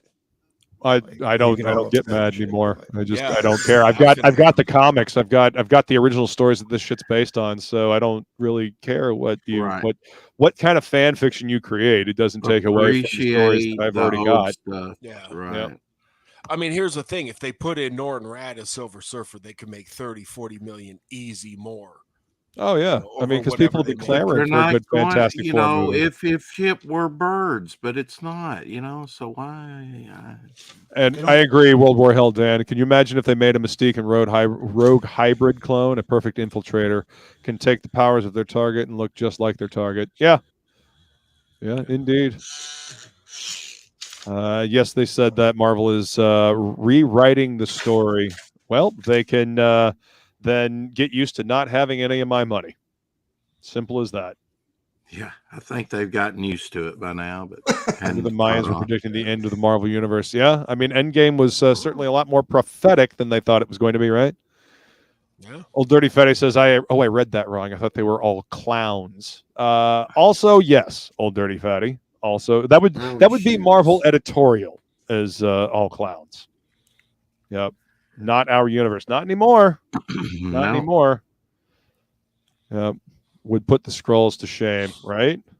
And if they came back and Talking about kissed the the fans' movies. ass, I couldn't care less by now because they've No. already shown Nah, you it's what too they late. care about you. Yeah, They've already ran it into the the ground. mask is off. I mean, it's You know, even shown in once Yeah. you hollow that thing out, who wants to go back to it? You know? yeah, it's gotten to the point, like even in the video game industry, you have people at Xbox and what have you basically bashing white people openly on Twitter Yeah, Kill but I mean, it's Whitey. white people. Yeah. Kill Whitey. over Stellar Blade because it has a hot chick in it or something. So these people just forget it. They get Well, under your skin. This don't is they? again. This is what happens when you hire people that don't have a love for the source material, that don't understand the source material, and are actively, hateful to the fans. Right. Like And the Doom- ones that did the work, you can say what you will about John Byrne. He was a fan of the material. Yeah, he grew up reading comics. You know, You know, he that doesn't. actually breathed life into She-Hulk, who was basically just savage She-Hulk. You know, Okay, that's No, another John was debate. he was a very creative person. He was very good for but comics. He was just a horrible human being. well, Right. he was a company man. You know, back in those days, he was a company man, and then the company tossed him aside, and now he's kind of old and bitter and angry. Silver says if Gambit charged up Wolverine, it might actually blow up all of Wolverine's atoms, effectively disintegrating him, left to regenerate. From what I understand, Gambit's powers work that he can't regenerate. He can't charge up organic matter. It has to be inorganic matter. And Wolverine's claws, the adamantium might blow apart, but the claws underneath wouldn't be able to. So I don't think he could Yeah. do that. I mean, adamantium's pretty tough, or should be. Yeah. So I don't know. It'd be an interesting thing. I would go with the old school X-Men comic stuff rather than any of the new fan fiction that's been published in the last few years. it's just Comics good. have not been good for the last decade. Just saying. There's a few bright spots here and there, but for the most part, not good. Prophetic or pathetic? Yes. I Tucker, love man. comics from the last decade. Like Only Death Can Save Us, Yeah. Monster MD. Oh yeah. There's been some great comics this last decade. Yeah. Dr. Alpha. Doc Salem. Dr. Alpha. Yep. Yeah. Yep. Fucking A, man. Okay. So there. Gun. Exactly. Gun. Exactly. Gun. Okay. So let me correct my statement. Comics for the last decade in mainstream have been complete and utter shit. That's why it was so hard to sell anything working in the comic shop. Indie comics, however, have seen a rise in quality. There are So so many comics are good indie booming. comics. It's fucking indie comics are, but indie comics always come in to regenerate the medium, to regenerate the industry. You know, I they mean, always that's- come in. Yeah, that's You true. know, everybody comes on there, blah, Marvel, DC, blah, blah, blah. Who gives Nah. a damn? Just drop it. This is creating a path for indie comics that hasn't been there before. Crowdfunding is creating that. You can take that as a jump start. Small creators can come into the market just like they did in the 80s, the Don Chins of the world, Yeah. and make their mark. You know, Absolutely. they're creating a, you know, if anything else, we should be going, yay, Marvel, yay, Disney, yay, DC for creating this environment, this creative environment where people are fed up and they want good content. And Oh, I am. if we I want am. good content, we're going to have to create it for ourselves. Absolutely. That's right. And stop Yeah. complaining and looking over our shoulder about what Marvel or I Disney or DC's doing, and just do it. Get 'em, You know, Rex. do the I mean, Mercenary Guild. Absolutely. Do That's the right. One Stormy Night. Do the Dr. MD. Get 'em, Do Rex. Devil Flyer. You know, do something of substance that people will want to read and buy. Yeah, I wouldn't Yep. be doing what I'm Mic doing drop. right now if it wasn't for the fact that everything is shit. It's going to stay shit. They're not changing their policies. Fair point, In fact, Silver. They're doubling down, especially in the video game industry. We're going to see a crash and burn for video games. I don't because- care if we do or not. I don't think they really mean, care. I good. mean, they got Disney's bank account behind them. You know. Yeah, well, stopped Disney's getting my bank account money a ain't doing long so time hot ago. these days. No, So they're losing $1 billion a quarter on Good. streaming. Good. let them keep losing. Let them keep losing all of it. I don't care. Let them keep fucking up. Don't. What is the old saying? Don't interrupt your enemy when he's in the middle of making That's a mistake. right. Keep There on you going. go. Done Like, said hey, it. if you're so Yeah. goddamn sure of yourself, keep on going. Let's see how that Art works of out war. for you. Yes. It's corporate jealousy. They're a bunch of bean counters that don't know how to write a story. They only know how to make a movie via focus groups. That's exactly what one of those chicks that was in what was it, Dakota, that was in Madam Web, talking about how they only Dakota know how to make Johnson. movies by committee, and they don't actually know how to make movies anymore. There's That's no why they're art in doing them. so many And remakes. it's funny because Doomcock had a video, and I know Doomcock is You might be right, Silver. wrong a lot of the time, but they had an interview with somebody who was a writer in Hollywood. He said that basically a lot of the writers What up, TJ Laser?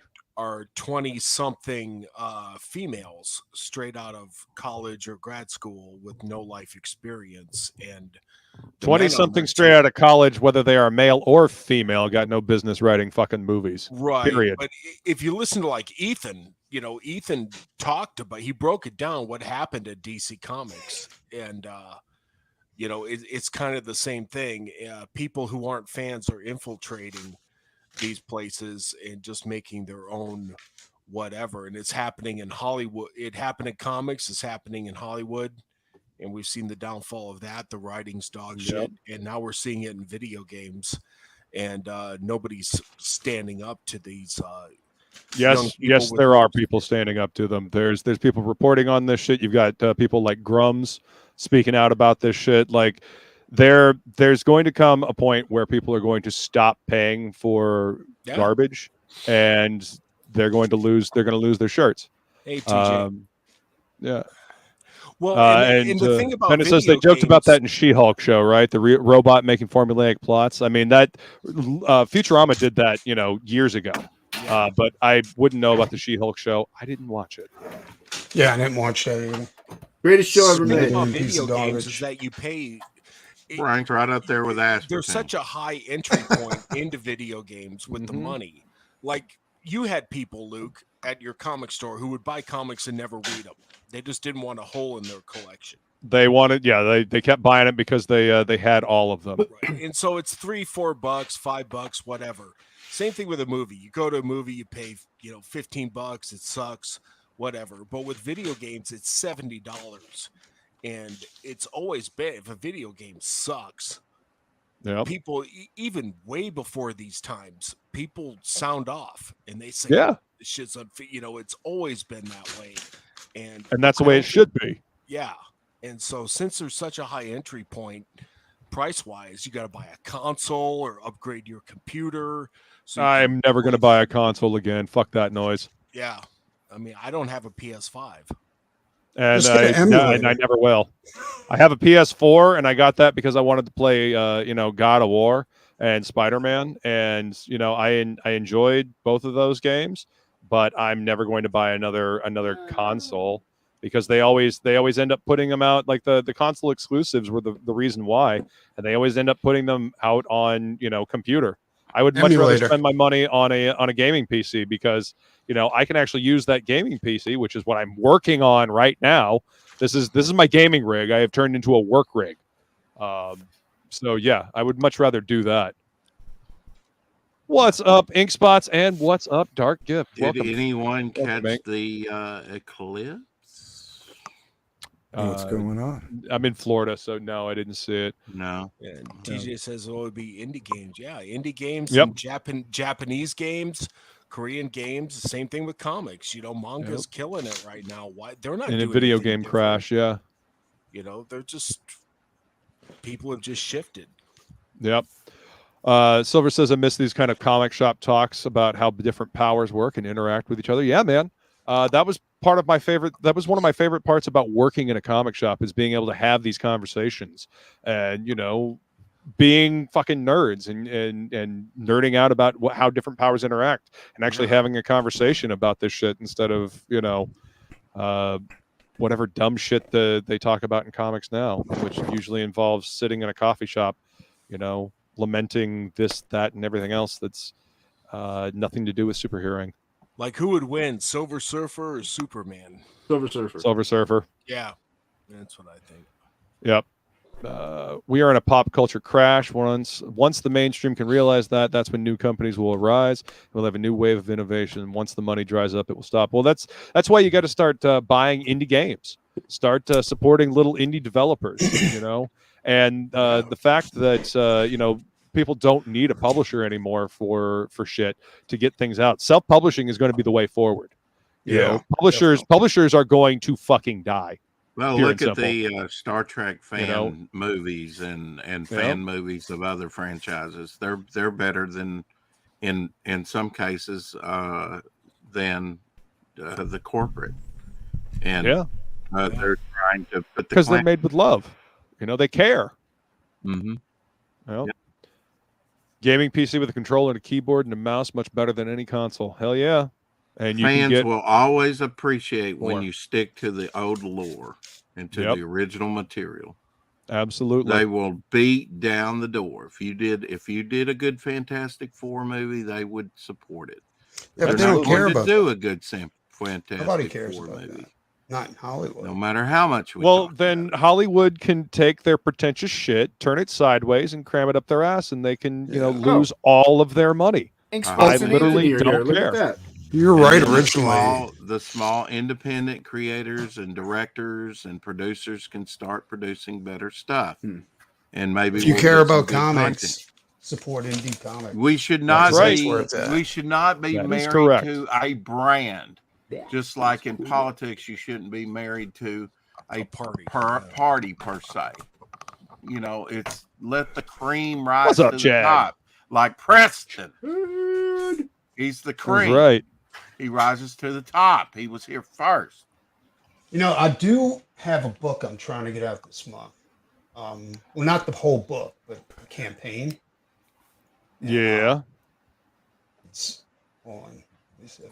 By the way, y'all see the fucking bomb ass work he did on Literature Devil's new book? That was fun. That was Doc Alpha. Oh yeah, dude. That book looks fucking great.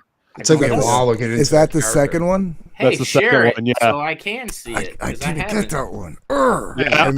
I missed the campaign on that one as well, man. But I loved the first one. Yeah, me too. Dr. Alpha, Dead Man's Lullaby, Volume 1. Is there a way to still get that? Not that I'm aware of right now. Damn it. Yeah, I mean, I'm sure. Hopefully, he'll do like a second chance campaign because I missed it as well. I'm just gonna reach out to him. I'll PayPal his ass. Yeah. Right? I've decided that's a good idea, Anthony. Actually, says take my money. I've decided to develop this character in Silverbuck. I already got the script, and I got 8 pages laid out. I got a few pages done. And here's the first 2 pages of the here's the first. Why are you trying to put us all out of business? You got like a dead biker with throwing stars, knives in his back, and shit like that. Nice. Damn, dude. And then this is page 4, and it's called Hell Knight, and it's gonna be it's everything I loved about Ghost Rider, Kirby's Demon, and Son of Satan. And he's going to be riding a chopper. Dio album cover. Yeah. Wait, are you a comic book fan? No. Are you a cartoonist? Are you a card carrying? Do you draw for a living? So yeah, he's going to be a biker, a demon biker, and it's going to be cool. That's awesome, man. That is fucking beautiful. That's dude. cool when you take what you love about the most about this character, that character, and do a mashup. Hey, Chad. Howdy. It's a beautiful support cover. indie comics. My favorite support indie comics. That's right. My favorite part. If you don't, who will? My favorite part of that cover are the wheels. That's what makes the bike, man. There's like little things that I look at and I go, "Oh, that is so sweet." I love how the black little circles in it are like it's like melting there. I like that stuff. Yeah. Feline says, "Wow, that's right. That's our boy Preston." It's gonna be cool. I think it's gonna be like Hell yeah, Non-Devils is an epic series, and it's taken a while to get that together. But this will be a Right. quick thing to get out. Yeah, That's dope. Hell yeah, That's why awesome. Preston is the Looks cream. badass. What's up, Leak? Welcome, sir. K-pop says, "Well, damn, gonna need that horny demon dudes and a little heart." Well, there you go. You got a loyal reader there in K-pop. She's all about it. Day one backer. That's right. World War Hell Dan says, "Yeah, I'm about to get a duo rig, one that has a capture card for recording, one that will be for gaming, and I will have a total of 6 to 8 monitors. I already have a Stream Deck." There you go, man. You don't need a console. Might as well spend that money on something you can actually use. Haldir says, "I'm able to play the latest games, lower settings with my mid-range laptop. I don't think I'll buy a console again." You don't need to. Don't need to. I really like my Switch though. Well, hey, if you're looking to play games on the go, sure. It seems like Switch and PC are the most popular combination because obviously you can play just about everything. Yeah, the first party Nintendo games are really good. The Zeldas and the Mario Karts and all that stuff. And you're not going to get that anywhere else. Nintendo's really good about making unique, fun stuff. And that's why they're lasting so long. Yeah, they're about games. Yeah, like Mario Wonder was that last Mario game. It was a 2D. A lot of people like that. Right. Yeah. I'm super ready for that new G.I. Joe side scroller fighter that's coming out. Like the beat 'em up, like the Ninja Turtles one. Yeah. I'll be honest. The only reason why I bought my 1S and 1X, but when I did, was just because they played 4K movies. There you go. Huh. Yeah.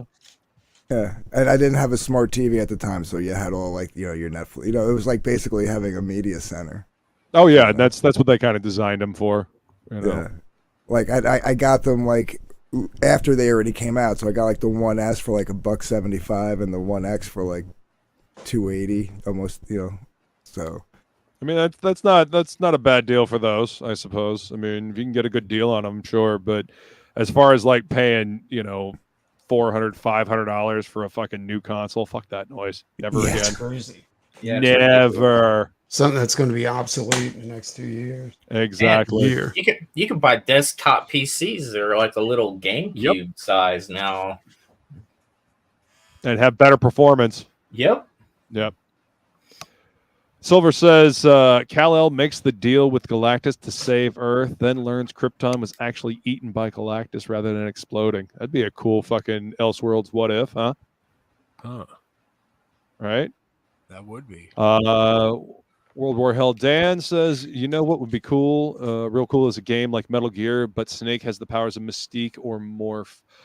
There was a spy game, an infiltration game like that, where the main character could take the appearance of the enemies around him to infiltrate. And I'm not talking about whatever the one with the dude that was it. Prototype. I'm not talking about that one. It was an earlier like PS2 game, GameCube era game. Can't remember what it was called though. Anyway, but yeah, that would be a cool concept. Let's see. Nintendo will survive. The rest will go. Yep. Hockey says, I go away for 15 minutes and everyone is on panel. Hey man, that happens. We're just waiting on you, Hockey. I was the last. That was the last. Feline says they left room for you though, Hockey. And Hockey says, but Anthony is there. I didn't realize he was such a drawn and quartered fan. He's very upset. Let's see. The most expensive console was the Philips CDI. It was about $700 in 1995. Jesus. Yeah. I think I went the PlayStation. What if Disney bought DC? Time. Please no. Like Disney doesn't need to own any more shit. Yeah, I know, right? No, they need to sell shit. Geist, GameCube. Yeah, that's probably it.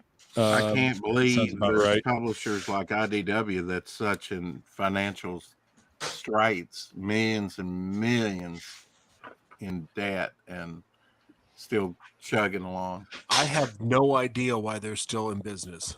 Marvel. Nobody has any That's idea why IDW is in business. It's Marvel. Investors, Fail, I yeah. guess. Marvel, I think they own IDW, don't they? Like they own a No, percentage of it? No. They lease. They have like a deal with them to do certain like books, like IPs. Star Wars and Yeah. like, Weren't they putting out the Master collections, like from Yes. Marvel or something like that? Like They I think they put. They out were doing the Spider-Man the old too. artist edition type things. Yeah. they have If the they would have license. concentrated on their comics instead of trying to get the new Netflix deal, Yep. they would be in much better shape. Oh, you know they can't do that. They've got to waste time and money and effort trying to, get a Netflix deal instead see, of that. concentrate No. on comics. That's so. the problem with IDW Right. wasn't they were chasing the Netflix deal. They were doing the reverse. They were chasing like the IPs to lease to make comics on. You know what I mean? Like Yeah, they did too many like leasing many all this license. franchising. Well, they had some pretty good licensing. Ninja Turtles. Being someone that works in the animation industry in Hollywood, I will tell you that is not the route you really want to go. No. You do not make that much money selling the license. Like, They were trying to trick people into bringing their IPs to them a while back. no, And like I've had friends that sold, had license deals for like 2-3 years, and they get paid $100,000. But do you get that $100,000 in one lump sum? Oh, hell no. It's paid out like a paycheck, like every week for like several years. So, yeah, Well, that seems kind of foolish. yeah. Yeah. Sounds like a bad deal to me. We're making I don't know. like $100K a year. Well, they would I don't get know. a few deals, but it wouldn't be enough to pay the bills. No, You know, they got a And- few things on Netflix like V Wars and stuff, but it wasn't enough to carry them. Well, I mean, if you're gonna acquire these licenses to make comics, you might want to hire people that actually know what the fuck they're doing with comics and how to write them, and maybe, just maybe, don't hire one of the absolute worst fucking editors in the history of comics and who is a cancer on the comics industry. which one's that? Heather Antos. Heather Oh Antos. shit, she's the editor Like, over yeah. at IDW. Oh yeah, she's been an editor. As soon as she was an editor over at IDW, they put out a Ninja Turtles comic that had April on the cover. Yeah, April. Yeah, she had one Yeah. job. April. Good She's- job. she sounds Good job. She sounds like a bad breath mint. Yeah. Antos. It's the I know. anti breath mint. It's the generic version of Mentos. Yeah. Yeah. Yeah, Didn't like they have like Transformers and GI Joe, and they had to give those up, and Kirkman's company now has them. Yeah. Well, yep. I know with You they lost so Transformers, many didn't they good do IPs, a it's- And they're really good too. didn't they do a And that's what I'm hearing. Transformer in Transformers? wow. I'm being Okay. serious. I could have Yes, sworn yes, it they was in the did. movie. Yeah, but it was in They Was got it their own GoBots? holiday. no, it was Transformers. I can't remember if it was one of the animated shows that they did it in, or I don't think it was in I the could have swore it was the comic, like they did in the comic. It It must was have been in IDW's comic. IDW's comic. Yeah, I was going to say it had to have been that because I don't think it's in the Kirkman comic. Then in GI Joe, they did some weird shit with that too. Like They got their own holiday now, Trans Day. It's pretty awesome. Yeah, Transformers. Yeah, All the IDW mates fucked up died. all of the licenses that they have. I'm honestly surprised they still have Ninja Turtles. To be quite That's honest, because too. I Kevin am too. Eastman's got the deal with them. That's why. Nickelodeon owns Ninja Turtle. Yeah, yeah. He has comic rights where Nickelodeon has toy The- and Animation. Animation rights. Yeah. I right. thought they bought the whole thing. Like I don't know. I mean, I was Yeah, I thought they gave them like $14 million for all the rights. yeah. And then What's up, Brian? Good to Kevin see you, bought brother. The Heavy Metal magazine, which that was on the way out when he bought it. It's like, what the hell? Yeah, they kind of ruined that. There's no room for Heavy Metal magazine nowadays. No, it's kind of like National Lampoon. What? Mad Magazine. Have What? you seen though? Penthouse Comics is back now, and it looks actually really cool. Have you seen the covers? Yeah, but will Yeah, it my catch shop on? has them. You know, if they put out a good heavy metal magazine, I'd buy it. I mean, You Yeah, can put yeah, me out too. the greatest material, but if people don't know what's out there, it's like a bear shitting in the woods. They don't know what's out there. Fangoria had a comic at one And some point. people do that. Yeah, the God, what are those horror comics from the 70s? The magazines that had published Vampirilla, they're doing Yeah. books again. Magazine and the magazine. I got the rack. first Well, issue of Dynamite's Vampirilla. kept her alive, Going you along. know. Yeah, but there's another company doing the Harris stuff, the old, all the other stuff. Warren Magazine says. Yeah. Brian Oni. says no. It's Oni. Yeah. Oni got the rights Oni to all the Press? Harris stuff. Yeah. Oni Press. Oni got merged with Lion Forge. Oh, really? Holy Yeah, shit. yeah. Lion Forge was a shitty company. Yes, Wow. they were. which sucks because I like lions. You know, I'm a Leo, so I'm kind of partial to lions. And yeah, When I heard they So- were buying properties so that they couldn't compete with any Lion Forge properties that they had, current Lion Forge properties. yeah, but That, the Lion Forge properties were awful. Yeah, well, they were burying, they bought them just to bury them. And a couple of creators were That's really sad. pissed off about that. I bet. That sounds like This is why you do not sell your creations to corporate fucking schlocks. Like, just don't keep them. Depends on the money. Show me the money. well, everything's Yeah, corporate I right don't now. know about So all that. every IP is Hey, you pay corporate. me 20 mil, I'll give you whatever you want. buy me to marry to bury. 20 mil is 20 mil, says That's Jason. right, man. Yeah, I don't okay. care. Yeah. That might change my mind. Yeah, Adam everyone's Kevin get- says IDW made RC, Trans, and Psycho. That's what it was. Yeah. there Man. you go. They offer us 20 mil for Frog G. We're going to be like, Ink, you're getting 10 mil. Looks like we're rich, buddy. Yeah. You'll be like, Xbox, are you even there, man? I haven't heard you say nothing yet.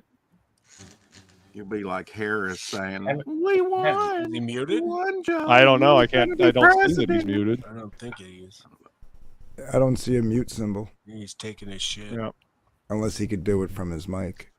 You could buy Yeah. a lot of licensed properties for $20 million. Right. I saw the Right. Savage Sword when it came out, and it looks cool, but it was printed so dark it looked like mud, so I didn't grab it. Yeah, there's a lot of people that don't realize that. I mean, on this modern coloring, you know, it's often printed two shades darker than it should be. Right. Yeah. I would love to That's see a simply resurgence of because they black don't and know. white in American comics, man. You know, I love black and white comics. You know, the old Savage Sword of Conan books. You know, like the indie comics to me are best in black and white. Black and white. In my yeah. in my Yep. opinion. But you know, people are used to color, so what are you The going to first- do? But I'd love to see a resurgence of black and white in American comics, I man. think it also think comes you will. down to the title. You know what I mean? Sure. Like the genre that you're working in. Like if you're doing a superhero comic, yeah, maybe color's gonna work, indie or not. You know, but like Horror. horror, Yeah. I think is best in like black and white. I mean, you can. Yeah. It's hard because if your colors are way too bright, it takes you out of the horror element. You know what I But mean? you gotta have that dark. You gotta have that mystery, and you know you'll be able to pull off dark, and especially if you're going for something that's noir inspired. It's got to be. It should be black and white. You know, it's very hard to do noir correct when you're using color. I mean, one of the Right. only examples of it I can think of in film is Blade Runner. But you know, even that film was very dark and had just light And it flopped. spots of color. You know, and It what? flopped in theater. It flopped in the theaters. Yeah, well, I don't really understand that. I mean, that movie's great, but it could be because of the the theatrical release. Sorry, Director's cut is reached the better. cult classic status it now. did. So Which was? Blade Runner. Blade Runner. Yeah. The War cult Held classic. I Dan didn't care for says the sequel though. Robert Kirkman loves G.I. Joe. That's why he's doing it so well now. They had Aubrey Sitterson, who is a wannabe Antifa at IDW. Aubrey Sitterson is a wannabe everything. I Wannabe like comics Aubrey writer. Plaza. She's nice. Yeah. Let's see. Kingley says Ink Spot's passed out. Yeah. Thank you, Feline. I appreciate all the links you've been dropping for all these Let different her hair campaigns down and sites tight. and stuff. Thank you, Feline. Thank you. My better half, everybody. So She there, rocks. Think I could drop a Skybound. link? Skybound has a collected Go for it, dude. omnibus. Don't you have a? I think Do so. not have a Yeah. list. Skybound has a collected omnibus. Yes, of the first 50 issues of G.I. Joe coming out in October. Ooh. And the cover really looks cool. Plago might be interested in that. It's Awesome. $65 for it too. How many pages? Well, it's 50 issues, so Nice. That's a chunko story right there. Nice. Chunko. yeah. Chunko Comics. That's More right. for your money. What's up, Art of Roy? He says black and white books have to be magazine size for it to really work. I can Yeah, see that. that's true. I can agree with that. That's mine's magazine. I size, will just like- contest that. I will contest that and say Ninja Turtles 1 through 8 and Evil Ernie number 1 and 2. There's always exceptions. to Oh, prove the also rule. Animal Mystic. Yeah, was, Ninja yeah, Turtles. amazing. even So was if it Dawn, was Cry for magazine Dawn. size. Just so. Yep. No, Poison Elves. I mean, but Poison Elves started out as a magazine-sized book as I, Lucifer. Black then when it Phantom's moved pretty over dope to- in comic size. That's all. I'm What? saying. Back in today. Pretty Brian dope. Christel says Blade Runner and The Thing came out the same weekend and both bombed with critics and audiences. Well, they were just dumb, man. They were ahead of their time. They were indeed. The first 2 Crow movies also did a great job of doing black and white in color. I never saw the second Crow movie, but I absolutely love the first Crow movie. It's fucking fantastic. I can only remember the first Crow movie, even though I did see the second.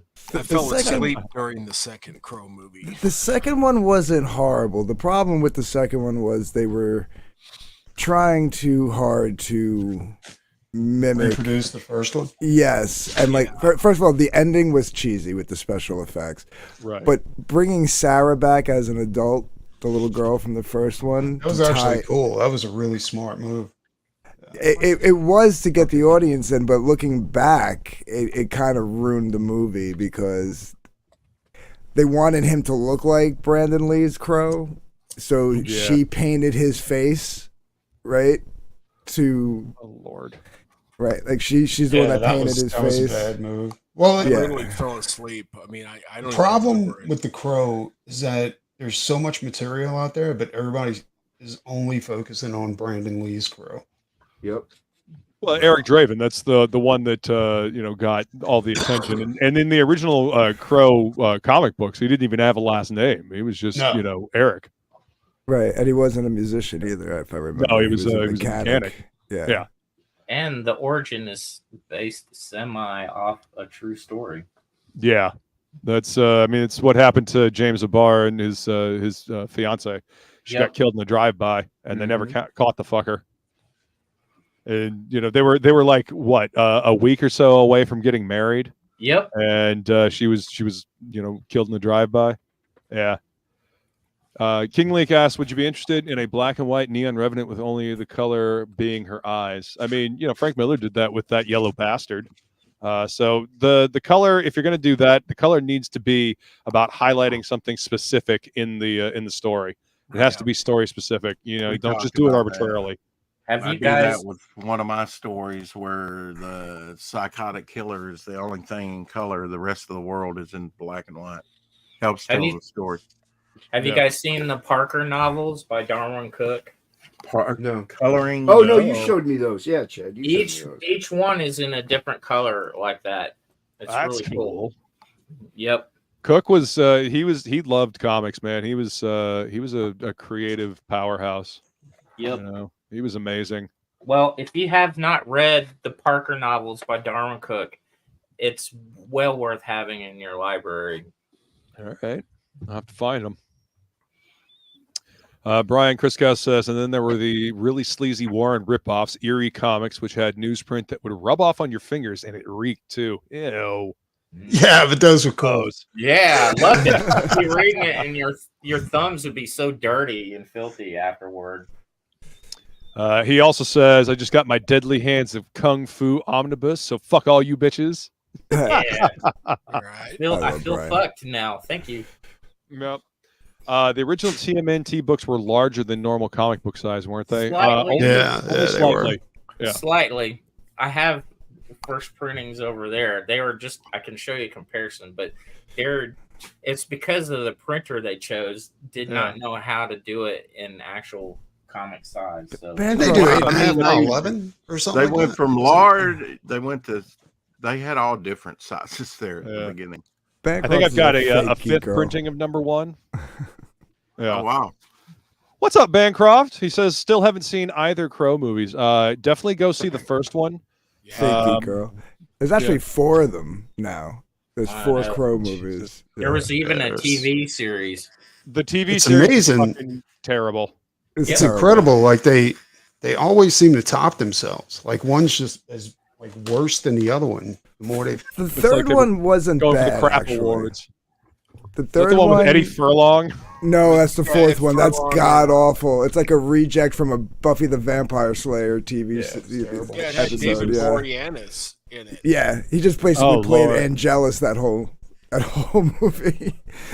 But no, the third one had Kirsten Dunst in it. She was the worst part of the movie.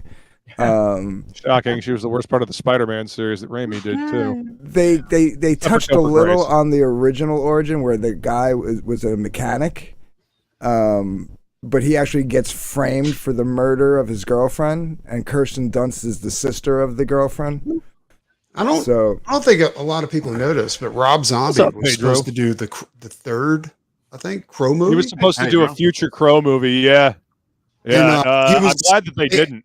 Yeah, they asked him to sit in on a viewing, and he was making notes, and he said, "So what do you think?" And he put this idea to him, and they were like, "Oh yeah, that sounds fucking amazing." Make him a and a week later, they came back to him, and they were like, "Yeah, we're thinking like a more teen-oriented Crow, Whoa, a younger." The pigeon. That's when they went with the Furlong one. Because of course, like teens know so much about loss. Yeah. And teens did not give a crap about Furlong. No, but that whole, I mean, it had what you call it. It had David Boreanaz in it, who was coming off of playing Angel for like 10 years. Yeah. And it had what's her name from the American Pie movies. Reed. Pie. Tara Reid. Yeah, she was in it. Oh, Tara Reid. Oh, it even had what's his name as like one of the villains in it. Iggy Pop. Dennis Hopper. Iggy was from the second one. Oh, Dennis Hopper. Dude. Dennis Hopper. You have a movie with Dennis Hopper in it. That's and right. It bombs. Yeah, you're right. What do you do, Ken? Water What do you do? Yeah. It's definitely not the talent if you got Or Dennis Speed. Hopper in it. Yeah. Lord. He was in Speed too. Brian apparently has an irrational love of Crow City of Angels. I think I've seen that once. And Brandon Lee signed on for 3 Crow movies. Yep. With Vincent Perez, right? I just think that that's his role. It's kind of like with Wesley Snipes and Blade. It he's an older guy now, but he's Blade. Yeah. Could they recast it and have the same effect? I don't know. Oh no. Probably not. Hockey, I disavow what you say here. I didn't mind the Crow, but the only reason it was a cult hit is because Brandon died. It wouldn't have been noticed. That didn't happen. No. Hockey didn't like the that is Crow. not true. Shut up. Hockey fan. The movie was good. It was well done, and it was made with heart. It would have been. It may not have been gangbusters at the theater, but it would have been a classic, and people would have loved it regardless. And they would have done. The Crow did gangbusters at the movie theater. No, I don't think it did. I think it was up against like Jurassic Park and stuff like that. So I don't even know if it did. Well, Annie Hall won Best Picture over Star Wars. So I don't know, man. Like I have a thing. I have a thing with Furlong. Like he was all right on Terminator, but then he did like Pet Sematary, and he just became creepy. Pet Sematary 2 wasn't as bad as people would think. No, it wasn't bad, but that kid looked like The a kid creepy can't. kid No, ever since. he can't act. That's what. No. This is what happens He when you can't. go to a mall in Los Angeles and pick up a kid and say, "Hey, do you want to be in a movie?" And When then you go to the mall in Los Angeles and You want to pick be up in a kid. movie? that's how they got him. They went to they saw him in a mall and said, "You want to be? This is the kid." One Let's put X. What's And up, then- Romy? David Boreanaz got Hey, his Brian. start. He was walking his dog down the street, and somebody came Yep. up to him and cast him. And I think Xander on Buffy was a PA, and he got cast as Xander because of the way he looked. Joss Whedon just he was a production assistant. David, Yeah. I Brendan. Yeah. I would say that David Boreanaz isn't the greatest actor. Oh, he's Yeah. not. He got better over the years. I mean, look at Bones. Yeah, You know, he did a lot better in Bones than he did in Buffy and Angel. Yeah. But yeah, you know, people can get better if they actually try. But Eddie Furlong, just because he was a kid actor, he just didn't seem like he actually tried to get. Dude, I don't know, man. I find mall casting creepy. I mean, I find casting creepy in itself, but mall casting. You're right. Mall casting is creepy. That's Yeah. right. Apparently, there are Furlong was 6 in Crow films if you count the fan made movie from a year ago. Oh yeah, James O'Barr's The Crow that somebody made. Yeah. Used to own first print of all the TMNT comics. Yeah. Gave them to me as a kid. Furlong was in the remake of Night of the Demon, and it was probably his best acting role because he was basically playing a alcoholic drug addict, which at the time he was an alcoholic drug addict. He wasn't acting. Yeah, He wasn't acting. So. I don't think He I was got made it. for that role. I was such a huge fan of the original. Then it's like, Yeah. man, I'm Yeah. not gonna watch the. Yeah, but at this point, Night they of the can- Demon, yeah, that's one of my favorite, all-time favorite horror like movies. right now, I don't really care. Like they could like cast Paul Giamatti to be the Crow. Like I'm not gonna watch it. That would Yeah. be funny. I'm with you. Yeah. Yeah. Paul Giamatti's actually a really good actor. He'd Yeah, turn he's that shit awesome. around. Yeah, he's- Can you imagine him? I mean, he was a great Rhino. Remember that? Paul Giamatti. Yeah. For That that, cutscene. like cutscene. Oh yeah. Spider-Man, like he was the Rhino. I actually like Mega the 2 Rhino. Amazing Spider-Man movies, with the exception of the alopecia looking Green Goblin and Oh yeah, dude. With that looking Jamie kid. Foxx's Electro. I didn't really Yeah. dig that design. I mean, Jamie Foxx was fine as Max Dillon, but I did not dig that design they used for Electro. Yeah. Bancroft says, I was too young to see an R-rated movie when it came out, then just never came back to it. Yeah, you should definitely give it a watch then, man. It's good Wow. stuff. You're a youngin, Bancroft. Yeah. You know, it really is. The Crow is a Halloween movie, and I Yeah. have that on my Halloween slate. Devil's Night. Yeah, dude. Yeah, so I have a Halloween watch list, and Fire it up. Fire it up. Fire it up. fire it up. Yeah, Yeah, The dude. dude who played the villain, The guy like he was Oh, really yeah. good. The villains were great in that flick. Yeah. Dude, there's a movie from that time, Strange Days. You guys remember it? Strange Days was dope, dude. Yeah, that was a dope movie, man. Did I not? Oh, I didn't grab the. Mm. All right. I've got a link here that I'm grabbing, and I'm going to drop into the chat. It's basically it's Super Void Cinema. This is a documentary. It's an hour and a half long, but it goes over the entire history of the Crow movies and the reboots and the remakes that they attempted to do. And it talks about Rob Zombie's Crow script. And yes, Brian, you are correct. It is basically a Vampire Hunter D ripoff, and I am so fucking glad they didn't make it. Like that didn't have anything to fucking do with the Crow whatsoever. You know, it was basically Rob Zombie doing his futuristic version of like, The Hills Have Eyes mixed with Vampire Hunter D. It was not a Crow film. Let's just say that. Yeah, dude, can you make a Hill Have Eyes without rednecks? Well, I mean that's Rob Zombie's stock and trade is deformed rednecks. rednecks Yeah, who curse a lot. Crow New Moon. Never heard of that one. That's the fourth one, I think. The one with Furlong. Oh, okay. The one with Furlong. Yeah. I thought that was the third one. Okay. No, the third one is I can't remember the subtitle. I'd have to look it up. I have the box set before the fourth one came out, so it only has the three. You bought the box set. Yeah, the kid from Terminator 2 is who we're talking about in the fourth one, Roy. Eddie Furlong was in the fourth Crow movie. And who did we just lose? Ink Spots just dropped. It could be an internet. And get hockey Probably. in here quick. Vincent Perez signed on for 2 Crow movies with Mia Kirshner, who was going to be the Crow in the 3rd film. Yeah, James O'Barr actually wrote a sequel. He wrote a script for a Crow movie where it was a female Crow that he based on a news story about this bride. I mean, basically, it seemed like Quentin Tarantino. They used sounds that like Kill story. Bill. Yeah, for Kill Bill. Well, the Crow's a revenant, right? I mean, basically from like Dungeons and Dragons, basically a revenge spirit. A wraith, undead. yeah. Mm-hmm. Well, they had write something like for a while there. I think it was Kitchen Sink and Image, or was it Dark Horse? One of those. I have a trade for Kitchen Sink for the original Crow. Yeah, well, they had a series of Crow books, and it was like almost like the Twilight Zone. Like it was just different stories. Oh, like anthology type thing. Yeah, and one of them was based on Hunin and Moonin, like Odin's crows. Yeah. You know, the thing is about the Crow, they want to do all this diversity bullshit. Well, here you go, because anybody who's wrong can come back as a Crow. So you could have a woman, you could have a lesbian, you could have. Yeah, they didn't want to do a woman in the script back when O'Barr wrote that, and he actually eventually did do a comic based on that story. Hockey says the movie was good, but it wouldn't have been noticed. I still disagree. It was visually striking. The female Crow story is pretty cool, actually. Yeah, the TV show had a female Crow. I think where Crow. Hockey's missing the point, Raven, yeah. On that is that Brandon Lee Starr was on the rise. He did a previous film called Rapid Fire with Power.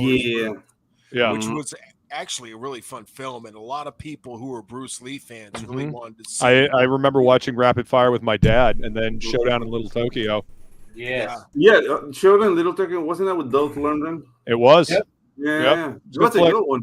Yeah. Tia Carrera was in that movie as well, and what's his name? He played Shang Tsung. He was the bad guy. Oh yeah, Showdown in Little Tokyo. Yeah. Dude, right? he lopped some chick's head off at the beginning of the movie with a katana. So Shit was Brandon brutal. Lee Starr was definitely on the rise, and this was really going to be the first mainstream thing he did, and this could have launched him if he didn't die. I think he could have been the biggest star of the 90s easily. Yeah, definitely of the late 90s, absolutely. He had the appeal, yeah. Yep. Well, people are saying like Brandon Lee's death wasn't an accident, like it was a leftover by the thing, trial. something his dad did to the Chinese mafia. So. Yeah, the Lee family curse. Yeah, that's the third what I've movie heard as was well. third movie was called Salvation, and the fourth one was called Wicked Prayer. Okay. That scene with the circular window with "Burn" by The Cure playing as the camera pulls back, perfect scene. Agreed. Oh yeah, the visuals of that movie were fucking great, and the soundtrack was killer. Also, awesome. Hope you enjoy it, Bancroft. Well, and the thing about the Crow is that the city was a character itself. It was. Yep. Both the first and second movies had killer soundtracks. Yeah. I mean, and the Crow soundtrack was actually the first soundtrack like that to like go platinum. Like that soundtrack sold fucking millions upon millions of Had copies. Pantera on it. It was bad. Even if he didn't die and like the movie didn't do as well, like as Hockey's saying, it's like I agree with Luke. I think it still would have done great, but the soundtrack would have carried it. Oh, he's not a fan of the Crow. He's getting pulling one over on you guys. He's just not a fan of the Crow. Well, then there you go. Yeah, Hockey doesn't like the Crow. But he hasn't seen it. I'm noticing that. He doesn't. No. He hasn't seen it. He doesn't like the character. It doesn't matter if he's seen the movie or not. He doesn't like the character. All right. Well, then that's his loss. More Crow for the rest of us. I hang out with Hockey. He's doesn't Hockey's like a huge fan of Howdy Doody and shit? I don't know. Eat crow, Hockey. Eat crow. Eat crow.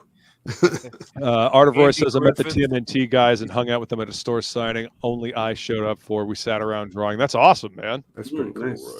That happened to me with John Byrne when I was a kid. What's up, Will?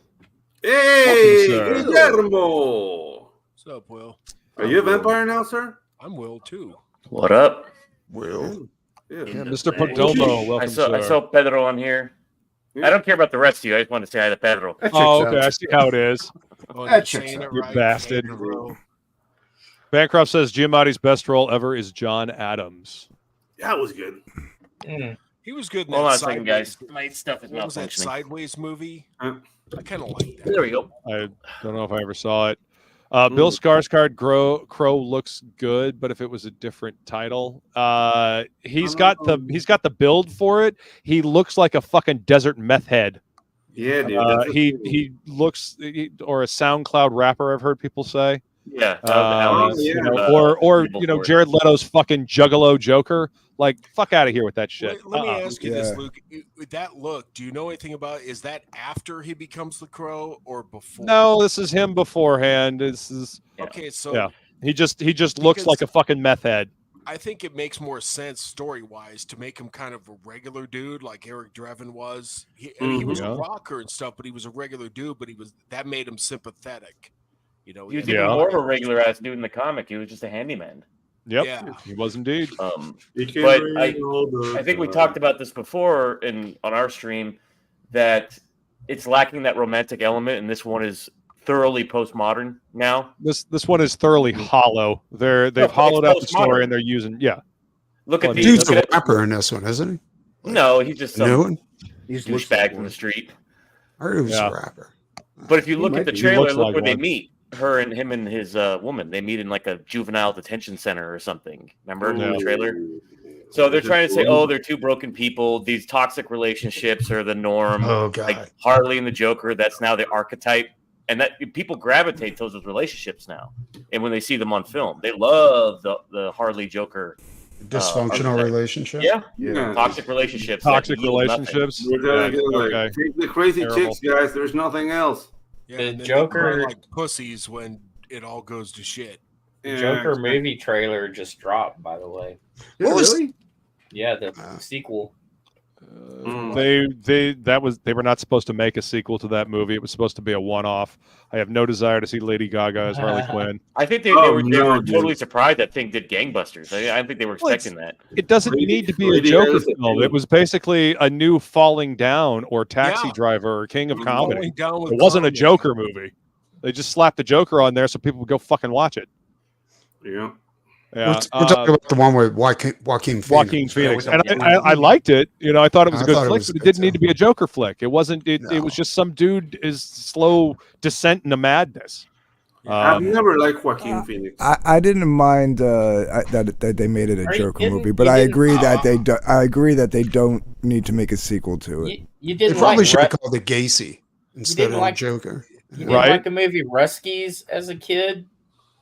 Dude, never saw it. The fact that his name is I haven't Joaquin. seen that movie in years. Joaquin is a very Mexican name. He should be picking up corn. So no, I don't like. Added cultural appropriation, Pedro. Do you know that Yeah, the dude. Joker, I don't like him. the I mean, Joker movie out-earned the Star Wars movie Rise of Skywalker at the box I believe that. I am not shocked at all because Rise of Skywalker was absolute fucking bullshit. Oh, dude. And that movie Like cost they nothing to they make. wrote a Either. fanfic and they slapped the Star Wars name on it. Dude, the rest of Skywalker should have been called "I Stole Your Name." Yeah. We appropriated your fandom. Now pay us money. Is that one. Star Wars Palpatine wins.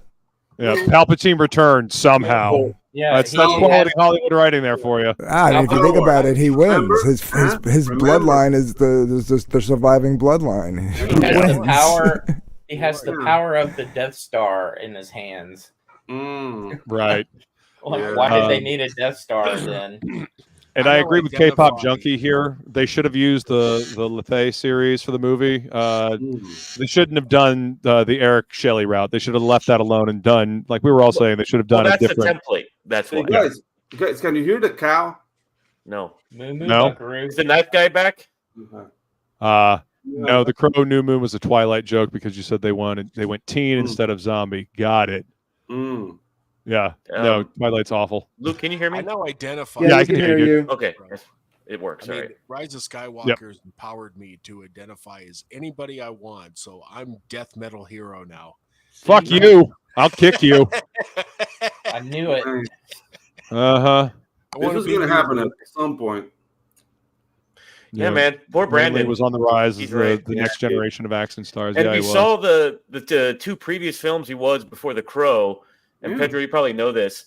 They were trying to groom him to be like a, in the pantheon of '90s action stars, like his dad. To kind of enter the Stallone route and be like The Van Damme, young kung fu guy. Yeah, Yeah, he did Rapid Fire and he did Mhm. Showdown in Little Tokyo. Yep. Right, and they were just. I could imagine that was like those were like vehicles that his agents were trying to squeeze him into and say, "Look, you got to be like your dad. You got a name." Yeah, But and he The was Crow- likable though. Yeah, but The Crow felt like the first one. He said, "I want to do this. Mm-hmm. This is what I want to do." And he was passionate about that movie too. Yes, There's he chased it actually down. Some, I saw a lot of home videos of him and his friends choreographing fights in the backyard, guys he trained with. And the fights were they were not his dad's moves. They were very similar to what you see in MMA or like a Jason Bourne movie, a lot of locks, grappling, Well, throws. Bruce Lee's theory on martial arts was be like water. Be You water, know what my I'm friend. saying? So his style was fluid. And Right. from what Brandon said, Lee trained him constantly. I mean, it was relentless. So yeah. Well, even in the film itself, when the fight scenes are very essentially the way I saw it is that he's playing it like a guy who doesn't know how to fight but has superpowers. Yeah. And because you see what he did, just throwing guys across tables, he's punching them in the chest. He can't fight, but he's stronger than all of them because he's an undead superhero. Yeah. So it doesn't matter if he doesn't know how to Smart. fight. Superman doesn't know how to fight. I just realized something, guys.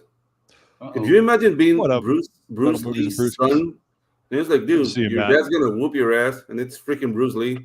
I mean, how old was he when Bruce biffed it? Young. He was like, he was like 10 or something like that. Maybe younger. He might have been younger. Like, let me see that report card, kid. I think he was like 8 years old. But the Hockey says we're all wankers. The one scene that he couldn't hide like any of his training was the very first one with Tintin with the knives. Yeah. When he's deflecting the knives, you could see. I don't have my camera on. Like that. Yeah. You could see the palm lock as he hits the knife. Yeah. Like it was like he couldn't shit. Like that's just inbred in him, you know. Yeah. Like he learned that shit from a very young age. Yeah. Dude, great scene, by the way. The whole whole Gideon scene, the little pair of scenes are great with Tintin and him. Yeah, dude. I mean, never all listened to like Freddy the vs. villains Jason in that movie soundtrack. were I'll have to look very, to see who's on that. All the what, Pedro? All the villains in that movie in The Crow, like were very distinct. When you see the second one, they become more generic. You know what I mean? Thomas Jane, dude. You got is in the that second reverse one. hockey, but it's okay. Yeah. Did you notice that Thomas Jane is in that one? Yeah. Like, the only standout villain in the second one is Iggy Pop's, and it's probably because it's Iggy Pop. You know what I mean? Yeah. He looks like a villain. He looks like a kidnapper, dude. He is. He used to pee on his audience. What a dick. But I quote the first one. Pisses on you like whenever somebody says something like I can't believe this happened or whatever, I'm like, welcome to the really real world, and I get the really real from the first one when he's got him tied up in the car and he's like, I know you. You're dead, but you can't or whatever. And he's like, this is the really real world. I love his sidekick, dude. His sidekick's my favorite. He's like, he was painted up like a dead whore. What's up, Shelby? What the heck's his name? I don't know. Skank. He's not Skank. No, he said that Skank's over there. Skank Bay. Joker. That was like Joker, Tintin. Something.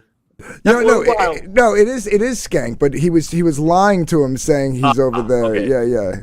Skank right there. Yeah. Dead. And he had that great scene, that great speech by Michael Wincott. He's like, "You Skank, what's your name?" He's like, how do you feel? Like, well, I feel like a worm on a big fucking hook.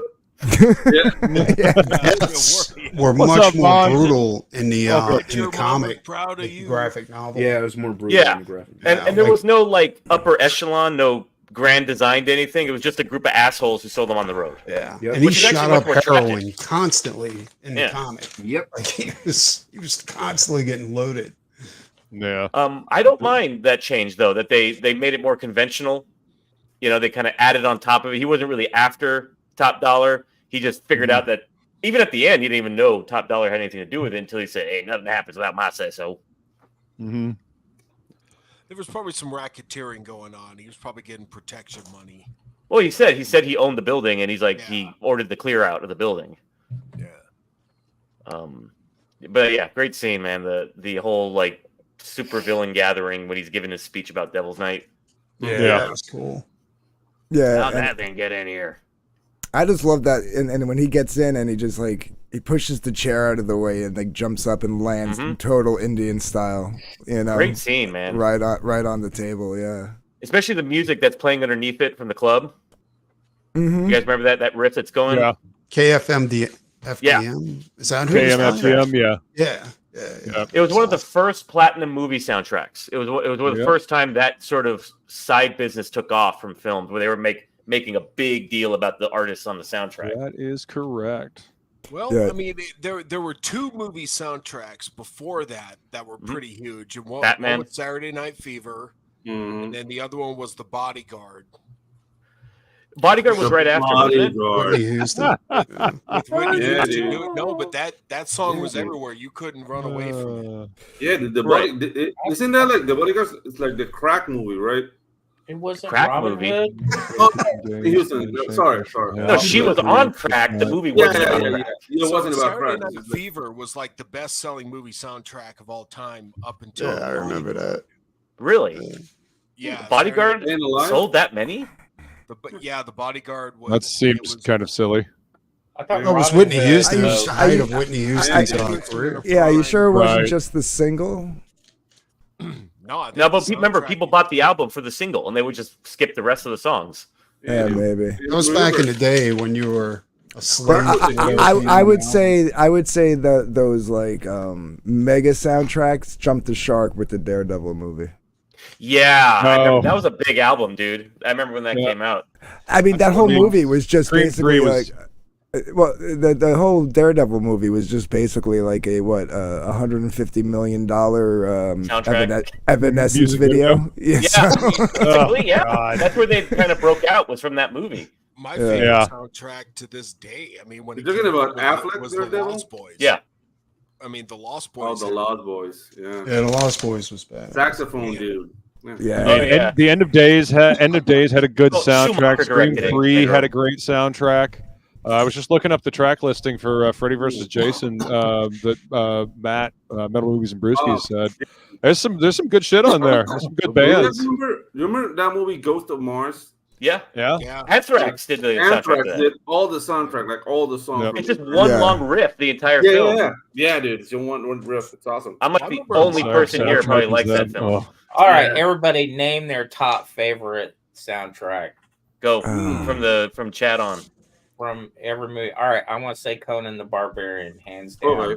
That's a classic. That's a classic. Oh, Judgment Night, hands down. I mean, Judgment Night, like the one with Dennis Leary. Yeah, Judgment Night was awesome. Yeah.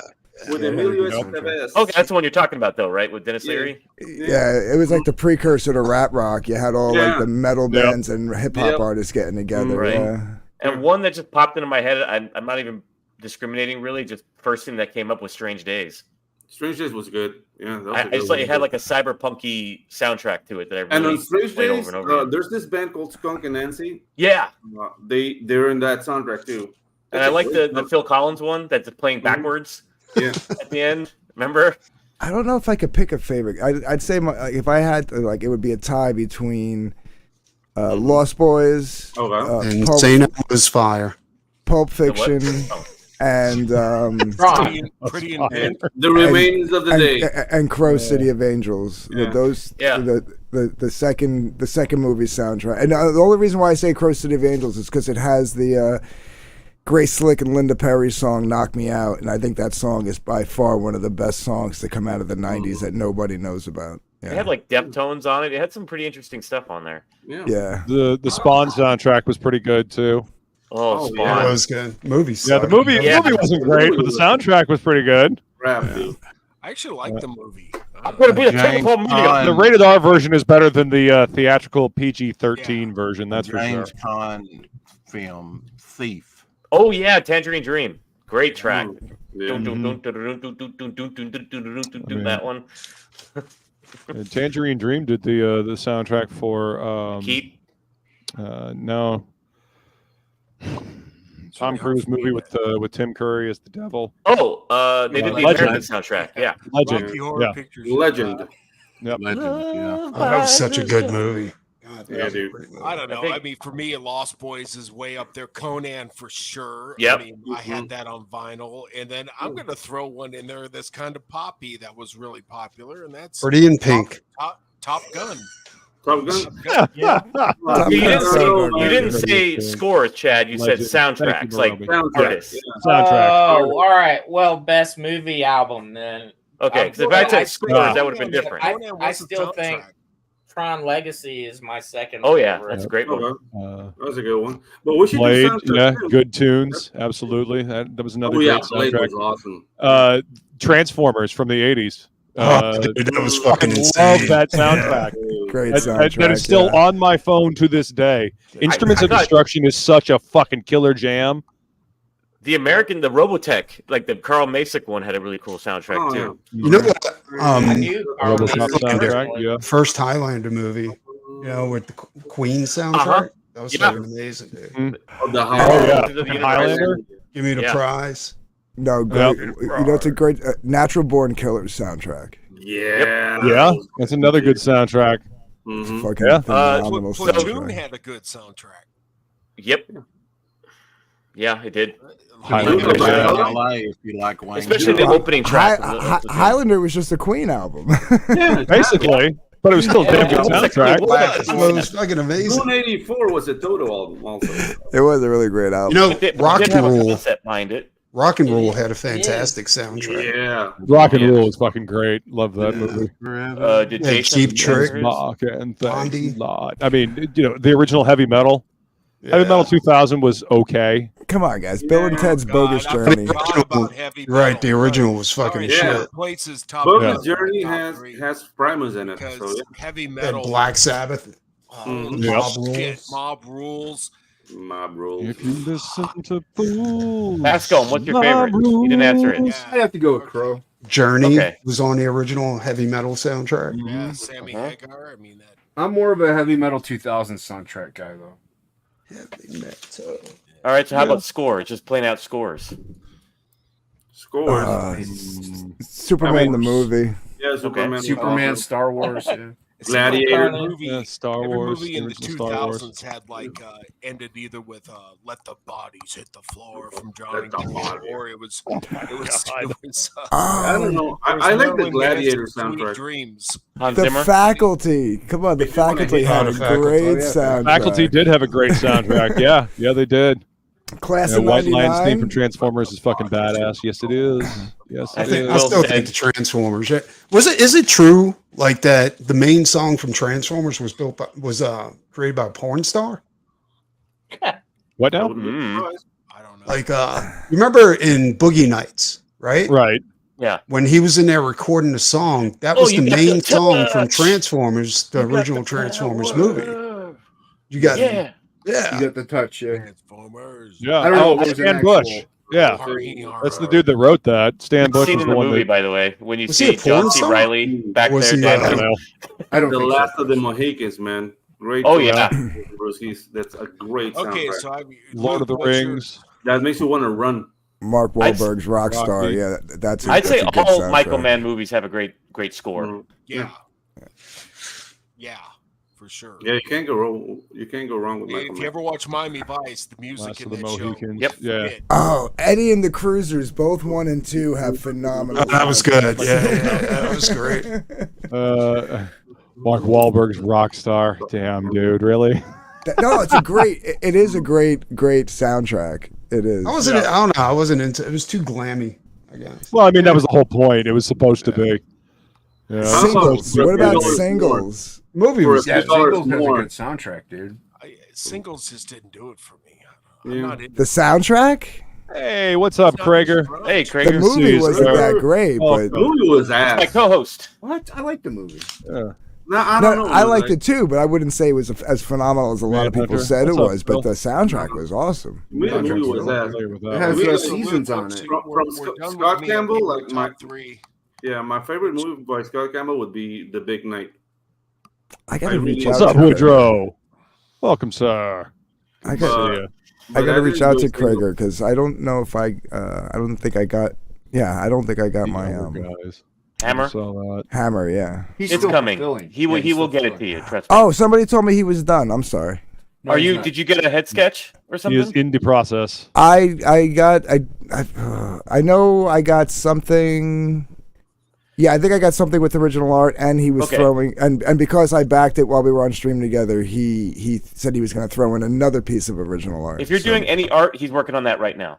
Gotcha. Okay. No. Hammer was badass. Yeah, I got it. Yeah, it's a fucking great book. You're gonna love it when you get it, man. My only thing with that was it's not really a complaint. Like the story kind of dragged a little bit once you got past the lore, like the initial introduction. Like What of what? The art was fucking incredible. Oh, you're talking about Hammer. Yeah. Yeah. Okay. I thought you were talking about I don't know love why I that was book. thinking about a movie. Shelby I gotta says go. nobody was You guys faces take it for easy. that band. Later, Preston. Take it easy. Thanks for See coming you, out. Preston. Thanks for hanging out, man. Preston.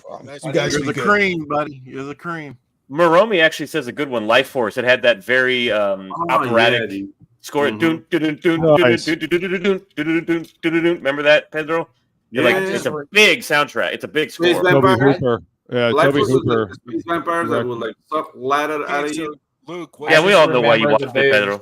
I've actually never seen Life Force, but Feline has been telling me that I need to watch that movie for years. It's one of her yeah, favorites. Yeah, it's good. It's Great a team, little. Best movie boobs ever. Unfortunately, it gets bogged down with that. Oh, it's little boys who watch it young. Dude, I Every saw it frame young, on pause, all I man. remember is titties, man. Every frame What? All I remember is titties because I saw it really young. I was Oh like, yeah, because she's naked the entire film. Yeah, Boobies. exactly. Yeah, I mean, I'm quite a big fan of boobies. And I think she quit but, acting after you that know. because you can't really do much after that. Nope. Yeah, every just like every movie in boobs. the 80s She had drop. tits She in it. might drop. Yep. Sucker Punch had a pretty good. It was a horrible movie, but it had a good Oh, dude. soundtrack. Yeah. I didn't. I got so hung up on how fucking awful that movie was. I disavowed it from my memory. Yeah, it's. I was saying That's what this happens earlier when that you. That's what happens when you let Zack Snyder write a fucking film. he's the Brian De Palma of modern film, where like excellent shooter, shitty writer. Yeah.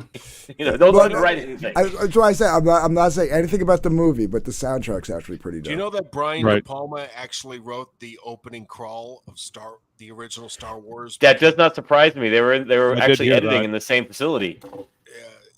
Because George Lucas's was way too fucking. Drunk. It was like an hour and a half or some shit. The hell you say? It's like we got to edit this down. Jesus. And Brian De Palma actually, and he actually wanted William Catt to play Luke Skywalker, and George Lucas went with Mark Hamill, so Brian De Palma cast William Catt in Carrie. I see. Okay. Well, I can see it now. I can see he's got the same general look as Mark Hamill. MC Hammer. Yeah. Sucker Punch was not a movie; it's a collection of music videos and Yes. poorly made ones at that. Yeah. Yes, Bear McCreary, Art of Roy says the new Battlestar Galactica. I have that whole set of soundtracks. Yeah, Those are McCreary great. does good stuff, man. Yeah, man. He He did did the The Walking Dead. soundtrack for. He did the soundtrack for the new God of War game too. He did Walking Dead. Yep. Yep. He's really good. His He is- score he is for good. Battlestar is great. Another score. The It's a fucking game. Doom and Doom Eternal soundtracks. I mean, No, those fucking albums fucking slam. They need to fucking rocks. They need to make a soundtrack just for season 4 of Walking Dead. Yeah. Which one is that one? That's the one after the governor, where the governor's wandering around and he meets that Yep, chick okay. and her family and stuff. Yeah. Every episode had this like awesome like acoustic, like if you're into acoustic stuff, like it had like this awesome acoustic song in it. Like I remember downloading like like the main scene, like the main like emotional point of the scene. There was always this song playing, and it was Yeah. a different song every episode.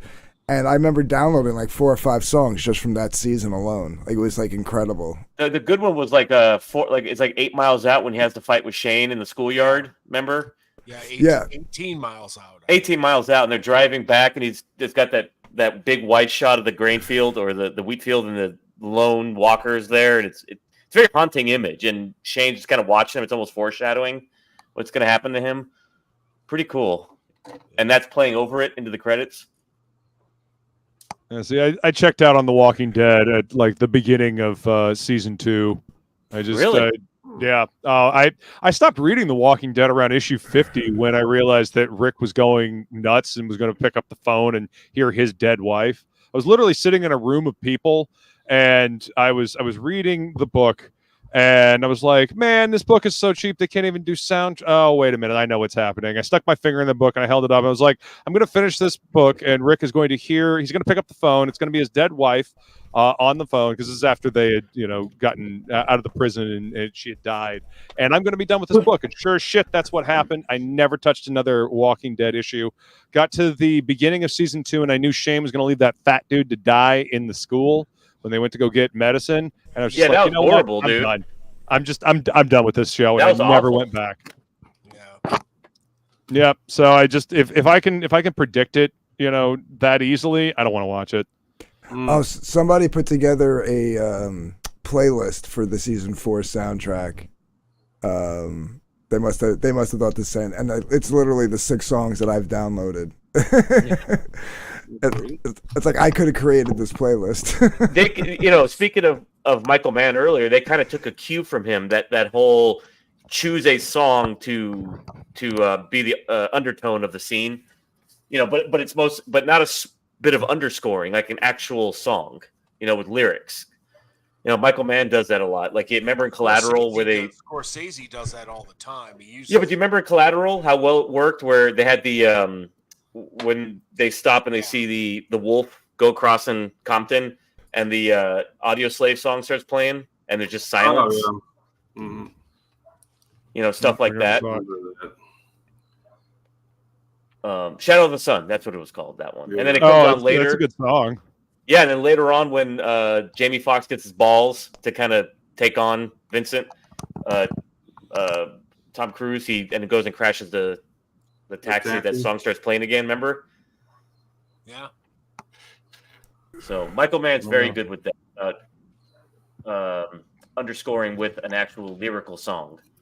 Well, it's amazing how appropriate use of a song can drive impact of a scene, and really up the storytelling being done. Because of K-pop, I've now got so thank you,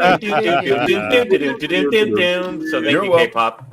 I don't appreciate that. Since that stuck in my head. Also did the Game of Thrones opening. Yeah. Both of them Fulton-Meyer. Fucking great. Yes. Yeah. Yes, they were. What was his name? Gerald Fulton-Meyer? Something like that? I don't know. Isn't that the Pokemon guy? No, that's Orville. Yeah. Axel Foley. Axel left. Yeah, dude. Go Axel. Yeah. And by the way, being from Los Angeles, that is the Beverly Hills Police Department, by the way, that they go into. It's not a joke. That's what it looks like. He's not doing another Beverly Hills movie. Yeah, it's on Netflix, right? I don't know. No, wasn't that Coming to America movie pretty much a disaster when they revisited that? Which one? The second Coming to America. Oh, yeah. Ooh, most remakes, updates, and revamps are. That was rough. I didn't know there was a second one. Yeah, Coming to America. Yeah, there you go. You just answered your question. Keep it like that. They made a sequel? Problem. Yeah. I had no idea they made like 12 Home Alones. I knew there was 3. Wait, does the third one is without Macaulay Culkin, or is the fourth one without? It's like terrorists in a neighborhood, like Die Hard. Yeah, yeah. I remember them making the 3, and then I was like, the second one was okay, and I'm like, third one didn't even have a minute. I'm like, what's the point? Stupid. I want to test you guys. You know what I saw on the other night on Tubi? Like, and I hadn't seen this since I saw it in the theaters as a kid. Was Suburban Commando with oh my god! Like, I haven't seen that fucking like 32 years. I like it where he picks up like the funny car, and the guy's like, he's like, what are you gonna do about it? The guy's like, I'm gonna sue you. He's like, I'm gonna get you for damage. Yeah, and they're all like these fat like roughneck guys and yeah, covered dude. in oil. Yeah, and he's I'm like, suing what are you. you gonna? He's like, I'm gonna sue you. Yeah, and his homeboy's like, you'll be redneck talking to guys. my attorney. Yeah. Yeah, dude.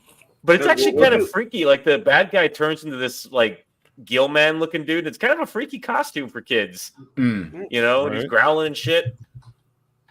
Apparently, why the don't you Undertaker watch, played like, the alien bad Robot guy in that Jocks movie. next, What's up? William? Why don't you watch like Robot Jocks next? I have William? that film. I actually have it in my Charles Band collection. I Ew. saw it as a kid at the theater. Ew. Robot Jocks is great with Achilles. Yeah. Oh yeah, it's funny. It also has Arena in it. Do you remember that movie Arena? Mm. Oh yeah. No, That I don't think I ever Black saw Arena. it. No. Where it's like a galactic boxing match, and they have like a computer that weakens the opponent, so they're evenly matched. Like they have Yeah. a beam that gives you buffs depending on what species you are, so you don't just rip a Yeah. guy's head off because you're bigger than him. Right. Yeah. I never saw. I have that. Robot Jocks on VHS. Yeah. I Nice. bought that at Nice. a VHS swap meet back in the day. God, what's the guy who directed? He directed Reanimator. What was his name? Reanimator, dude. That was. Do you remember? I don't know. I'm who not as directed good at this Reanimator? stuff as you guys are. Art of Roy, are you talking about the Guillermo del Toro Hellboy movies? Because both of those Those are movies were good. fun. I like those movies. Wait, was Dead The Alive? new one was not good. Surprisingly, Uh, that guy's great too. The guy who directed the new one. Yeah. He directed Yeah, the Dog new Soldiers, Hellboy movie was not good Descent, though. No, it wasn't. Doomsday. He's Doomsday was cool. There's Centurion. actually some animated Hellboy stuff that's really good. Yeah. What's his name? I'm forgetting. See, I'm getting Alzheimer's, so I'm forgetting all the names. You know more than I do, Will. So I trust. I know you, dude. details. I'm forgetting the damn names, Jason. I don't Gordon. even know names or Ryan details. Combs. I No, just that's learned Jeffrey on Combs. Twitter That's Jeffrey the Combs, actor. the Crow But movie. Gordon- What's up, Admiral Wackass? Welcome, sir. Thank you, Admiral. What's up, That's what I'm Admiral? looking for. Good to Stuart see Gordon. you, dude. What's up, Reyes? He did Reanimator. He did Fortress, that cool one with Christopher Lambert. Remember? Oh, yeah, I remember that one. He did that one. He did a cool one called Castle Freak for Charles Band. That was based on a Lovecraft story. Mm. He did From Beyond. Okay. You never seen any of these films? Mm-mm. I'm sorry. Excuse me. No, I bow to your knowledge, Will. You fucking Philistine. Sorry. My apologies, sir. So the new Crow How movie- dare you not know these? That's a good one. The I new mean, Crow Reanimator movie was been Stuart delayed Gordon. by 2 months. Yep. Brain damage. And Stuart Gordon directed Robot Jocks as well. Robot Jocks. Yeah. Robot jokes. Robot Yeah, Jocks. I remember seeing that VHS at the swap meet. And I was like, oh shit! I remember watching this with my dad. Yoink! Dude, Had to the grab thing is, that I one. don't know. Like, I remember fondly Robot Jocks just because I wanted a Transformer movie so bad. It was Right. cool, man. It actually Robots. is cool. No, it was good. It was good. But the thing is, like, I remember it fondly, but I don't know if because I wanted a Transformers movie, so I have to watch it again because I watched Or a it. mech movie. You want to watch a mech movie? You're A cool. mech movie. Yeah. Because Yeah. And can I ask you a question, brother? Like, why the hell would you put bleachers near two giant robots fighting? exactly. Yeah. Even as a kid, I thought that was a bad idea. What? Yeah, it's like, whew. Like you watch that from like a facility that's miles away. Mhm. Exactly. You I know. mean, if there was something like pay-per-view, like it would be that. Yeah, dude, that movie was Sure. playing on Cinemax constantly. It was like a late night movie. Yeah. Yeah. That and Project Metal Beast. Metal Beast. Oh, the Beastmaster saw was that. like HBO's bread and butter for years. That was Yeah. like Channel Yeah, 13. Beastmaster was great. That Yeah, and dude. Mummy Dearest. Yeah. Mhm. No more wire hangers. Nah. Third Home Alone was in Japan, completely different cast. They brought Was it back it? together for Home Alone Is it 5. in Good lord. Japan? I Huh, thought it was like remember- in a neighborhood, like a suburban neighborhood in America where Yeah. like terrorists were running around. Didn't Yeah, I realize thought it they was like made a remake many- of the first one, practically. Yeah, I didn't realize But they with made so many terrorists. Home Alones. But with terrorists, right. Yeah. It was like, I got an idea. Little boy meets Die Hard. It Nice. can work. Yeah, It yeah. could work. It could work. Let's do some more Coke first and find out. Yeah, Right. let's see. Let's ask. Let's put a couple more lines. Couple more. Dude, Dave Chappelle, don't you know I can see you? No, it was Cat Williams. Don't you know I can see you? Dude, Cat Williams is so good. Yeah, Cat Williams is fucking hilarious. He's a monster, man. He's awesome. Cheesy 80s horror. Frankenhooker is top tier. Biohazard, Basket Case. Yeah, oh yeah. Basket Case. Basket Case. Anniversary. Violent Night. Which one is? I never got to see Violent Night. That's the Santa one. You mean Silent Night, Deadly Night? I think it's just I'm thinking of Violent Night is what it was called. Silent Night, Deadly Night has the best line, which is our Garbage Day. I think I might have seen Silent Night. Garbage Day. Maniac Cop 2. We're going 80s. I never saw movies. Maniac Cop 2. I heard you talk about it on your stream, but I saw the first one. I never saw Maniac. I didn't know there was a second. The second, there's 3 of them, but the second one is the best out of the 3. Really? Yeah. It's better than the first one? Oh, Yes. K-pop. Okay, thank Dude, you. Maniac Cop 1. Did Die Hard is Violent Night. Okay. I see, okay. Never seen it. Um, It's Garbage Day. Yeah. Yeah, Garbage Day. Take out the trash. You guys ever seen the original Black Christmas from '74? Oh, yeah. Yes. I've got a copy. I fucking love that movie. It's directed by the same dude that directed A Christmas Story. The ending of that is really off-putting when that guy's like just screaming his head off. You know? That's the point. The ending of that movie is supposed to be off-putting. That's why I love it. You know what movie was supposed to be a comedy, but it creeped me out? The Burbs. The Burbs. The Burbs. You're right. Fantastic. Yeah, it's fantastic, but it creeped me out because I was a kid. I was like, "What the hell am I watching?" It's kind of supposed to. Hey, Pinocchio, where do you think you're going? It's like, ugh. I think Arachnophobia kind of did that for me. I thought that was. Man, we rented Arachnophobia right after we first moved to Florida, and I was a kid, and that movie freaked me the fuck out. You know, and I was having nightmares of giant spiders on the walls and stuff like that. Could you put your feet under the covers for a while? Yeah. So my dad's like, no, the spiders don't get that big. It's just a cheesy movie. I go outside the next day and I run into my first banana spider down here in Florida. Oh, nice. And this thing is just fucking massive. Like I take a stick and I throw it up in its web, and the stick, which is was about that big around, gets stuck in the web. And I could swear the spider was looking at me like, motherfucker, why the hell did you do that? Yeah. I'm sorry. Dude, I don't know. Arachnophobia didn't do well in Panama. The child catcher in Chitty Chitty Bang Bang. Right? No, they're not. Chitty They're Bang harmless. They're golden orb weavers is what they're called. The nickname is banana spiders. Yeah. I remember, it's funny they say the Guyver. I remember the advertising of that, just ignored the guy that actually starred in the movie and said Mark Hamill, and you thought he was the guy. Right. Yeah. Nice. They just ignored the star and said, "Nah, Mark Hamill's in it." Yeah. It was a good movie. Slipstream. Arachnophobia didn't do well in Panama because it was just like a picnic. Whatever. No, you know what movie did that for me? Like what you guys are describing. What was it called? I think it was called Squirm. It was about worms. Did we lose him? Is that the James Gunn one? No, this is an older movie. What's the James Gunn one I'm thinking of? Anniversary. It was Crawl? released today, I believe. Crawl. I don't know. Cool, man. Crawl was awesome, but I don't think that was James Gunn.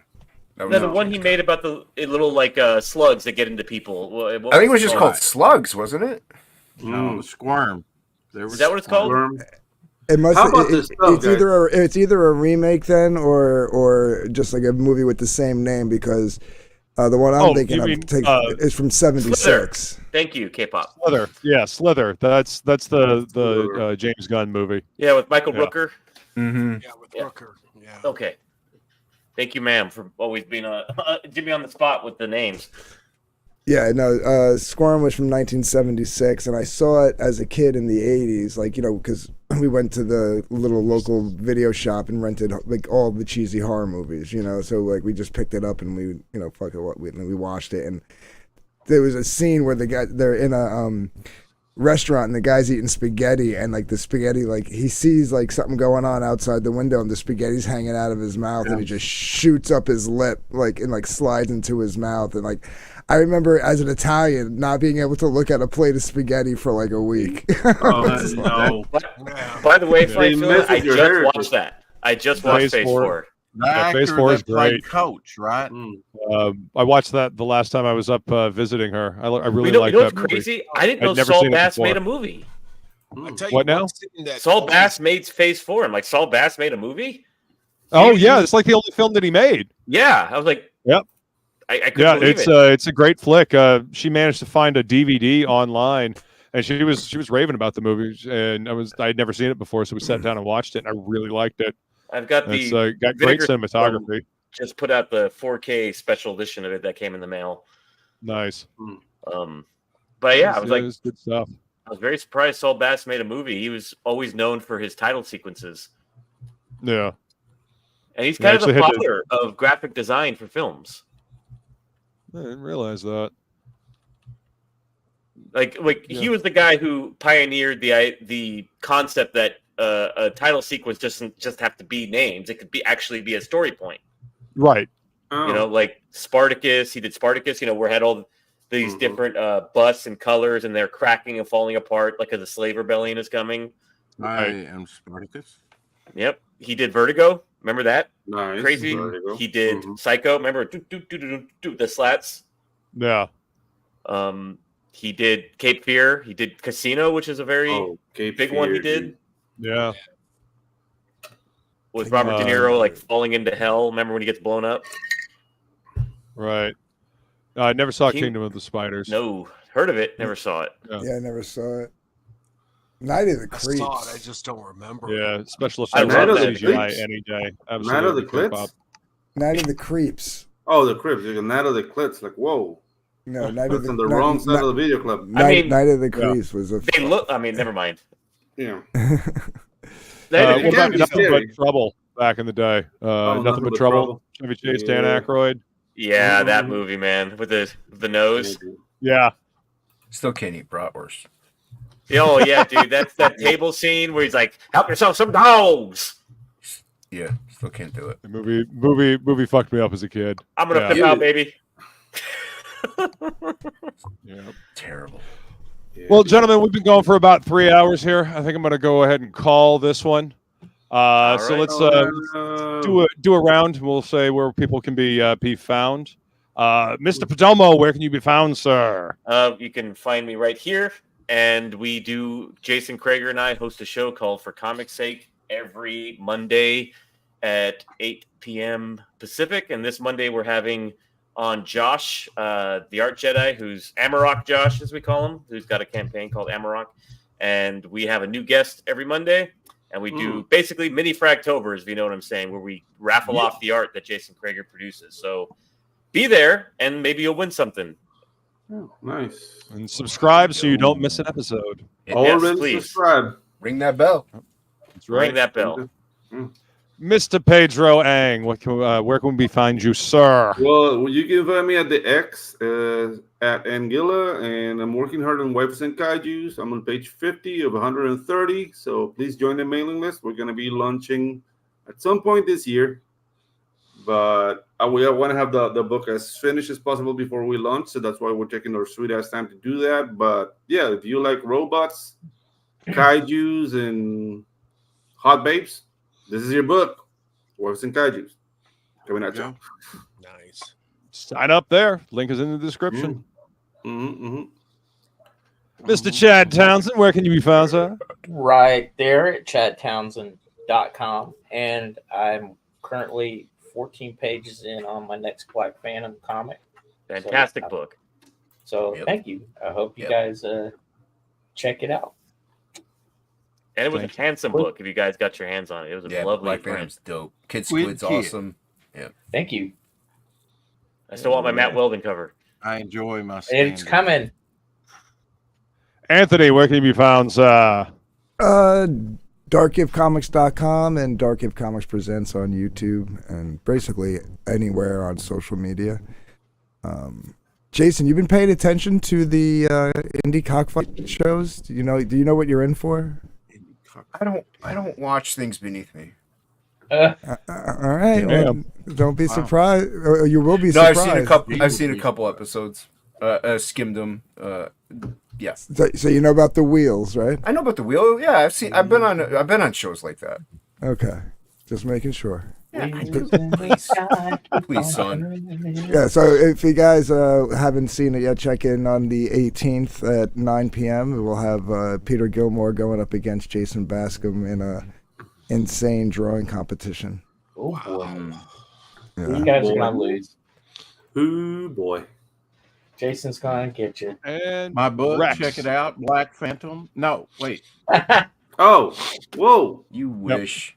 Anyway, that's what Nice. I've been working on. There you Devil go. Flyer over on Fun My Comic. YouTube every day, 4 o'clock shadow, 4 Central, Instagram, Twitter.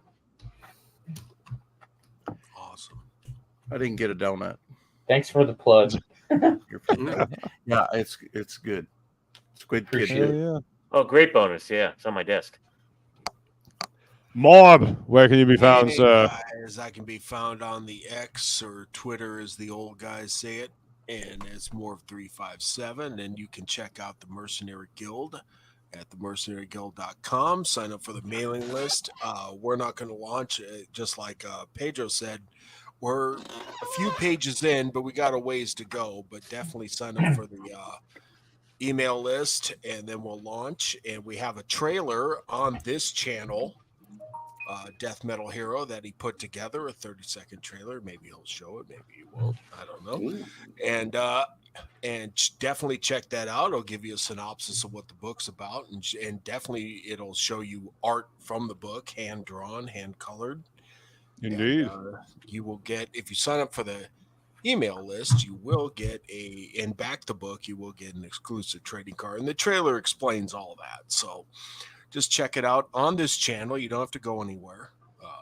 Yep, it's in my videos. Yep. And thank you to the chat, and thank you to the panel. Appreciate it. Right, let's see. And Guild Go trailer. sign up today. Do it now. Now. And my esteemed co-host, where can you be found, sir? Aside from Dale Keown, I wanted to see what Super Dead would look like if it was drawn well. So I drew Super Dead tonight. So what can I pay you for my triple page commission that I've been trying to hound you for? It kind of looks like Marv. I'll get to it. You look like Marv. You can find me there.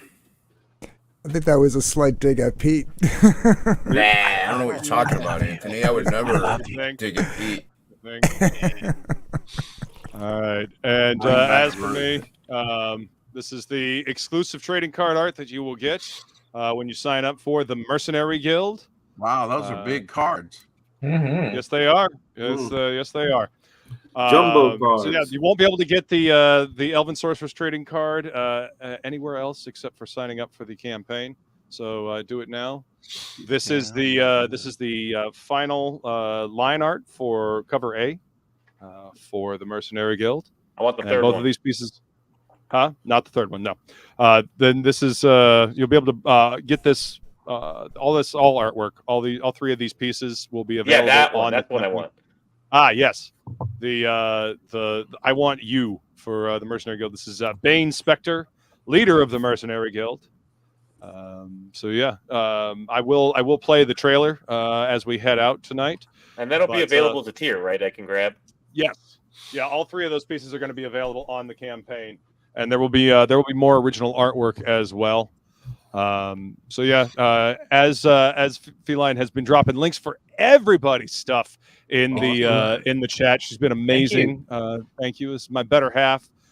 So yeah, go check out all my links at DeathMetalHero.com. You can get merch. You can find all my other social media stuff.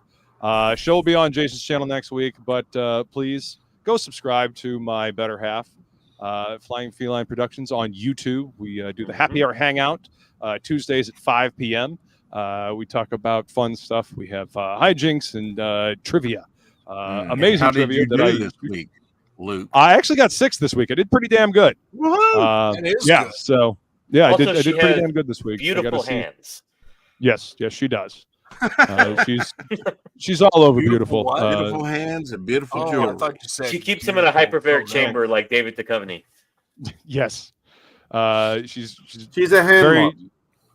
She's amazingly skilled with those hands in cooking, making jewelry, and all kinds of stuff. So subscribe to her channel, and we don't need see your all heathen of that. nonsense. Yeah. All right, everybody. Thank you all so much for hanging out, and enjoy the Mercenary Guild trailer. Good night, In everyone. a small war-ravaged town on a remote island, an evil once thought banished still lurks deep within the land and is reawakening.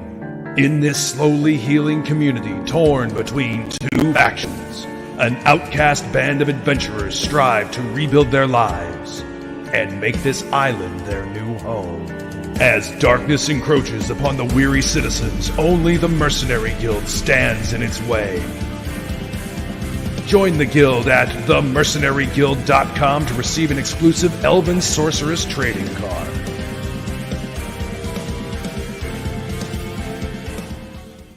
Had a great fucking job. Thank you very much. Get fucked up. Have a good time. Cheers. Will you all sing the all dancing crowd the world? Your music sucks and you're an asshole.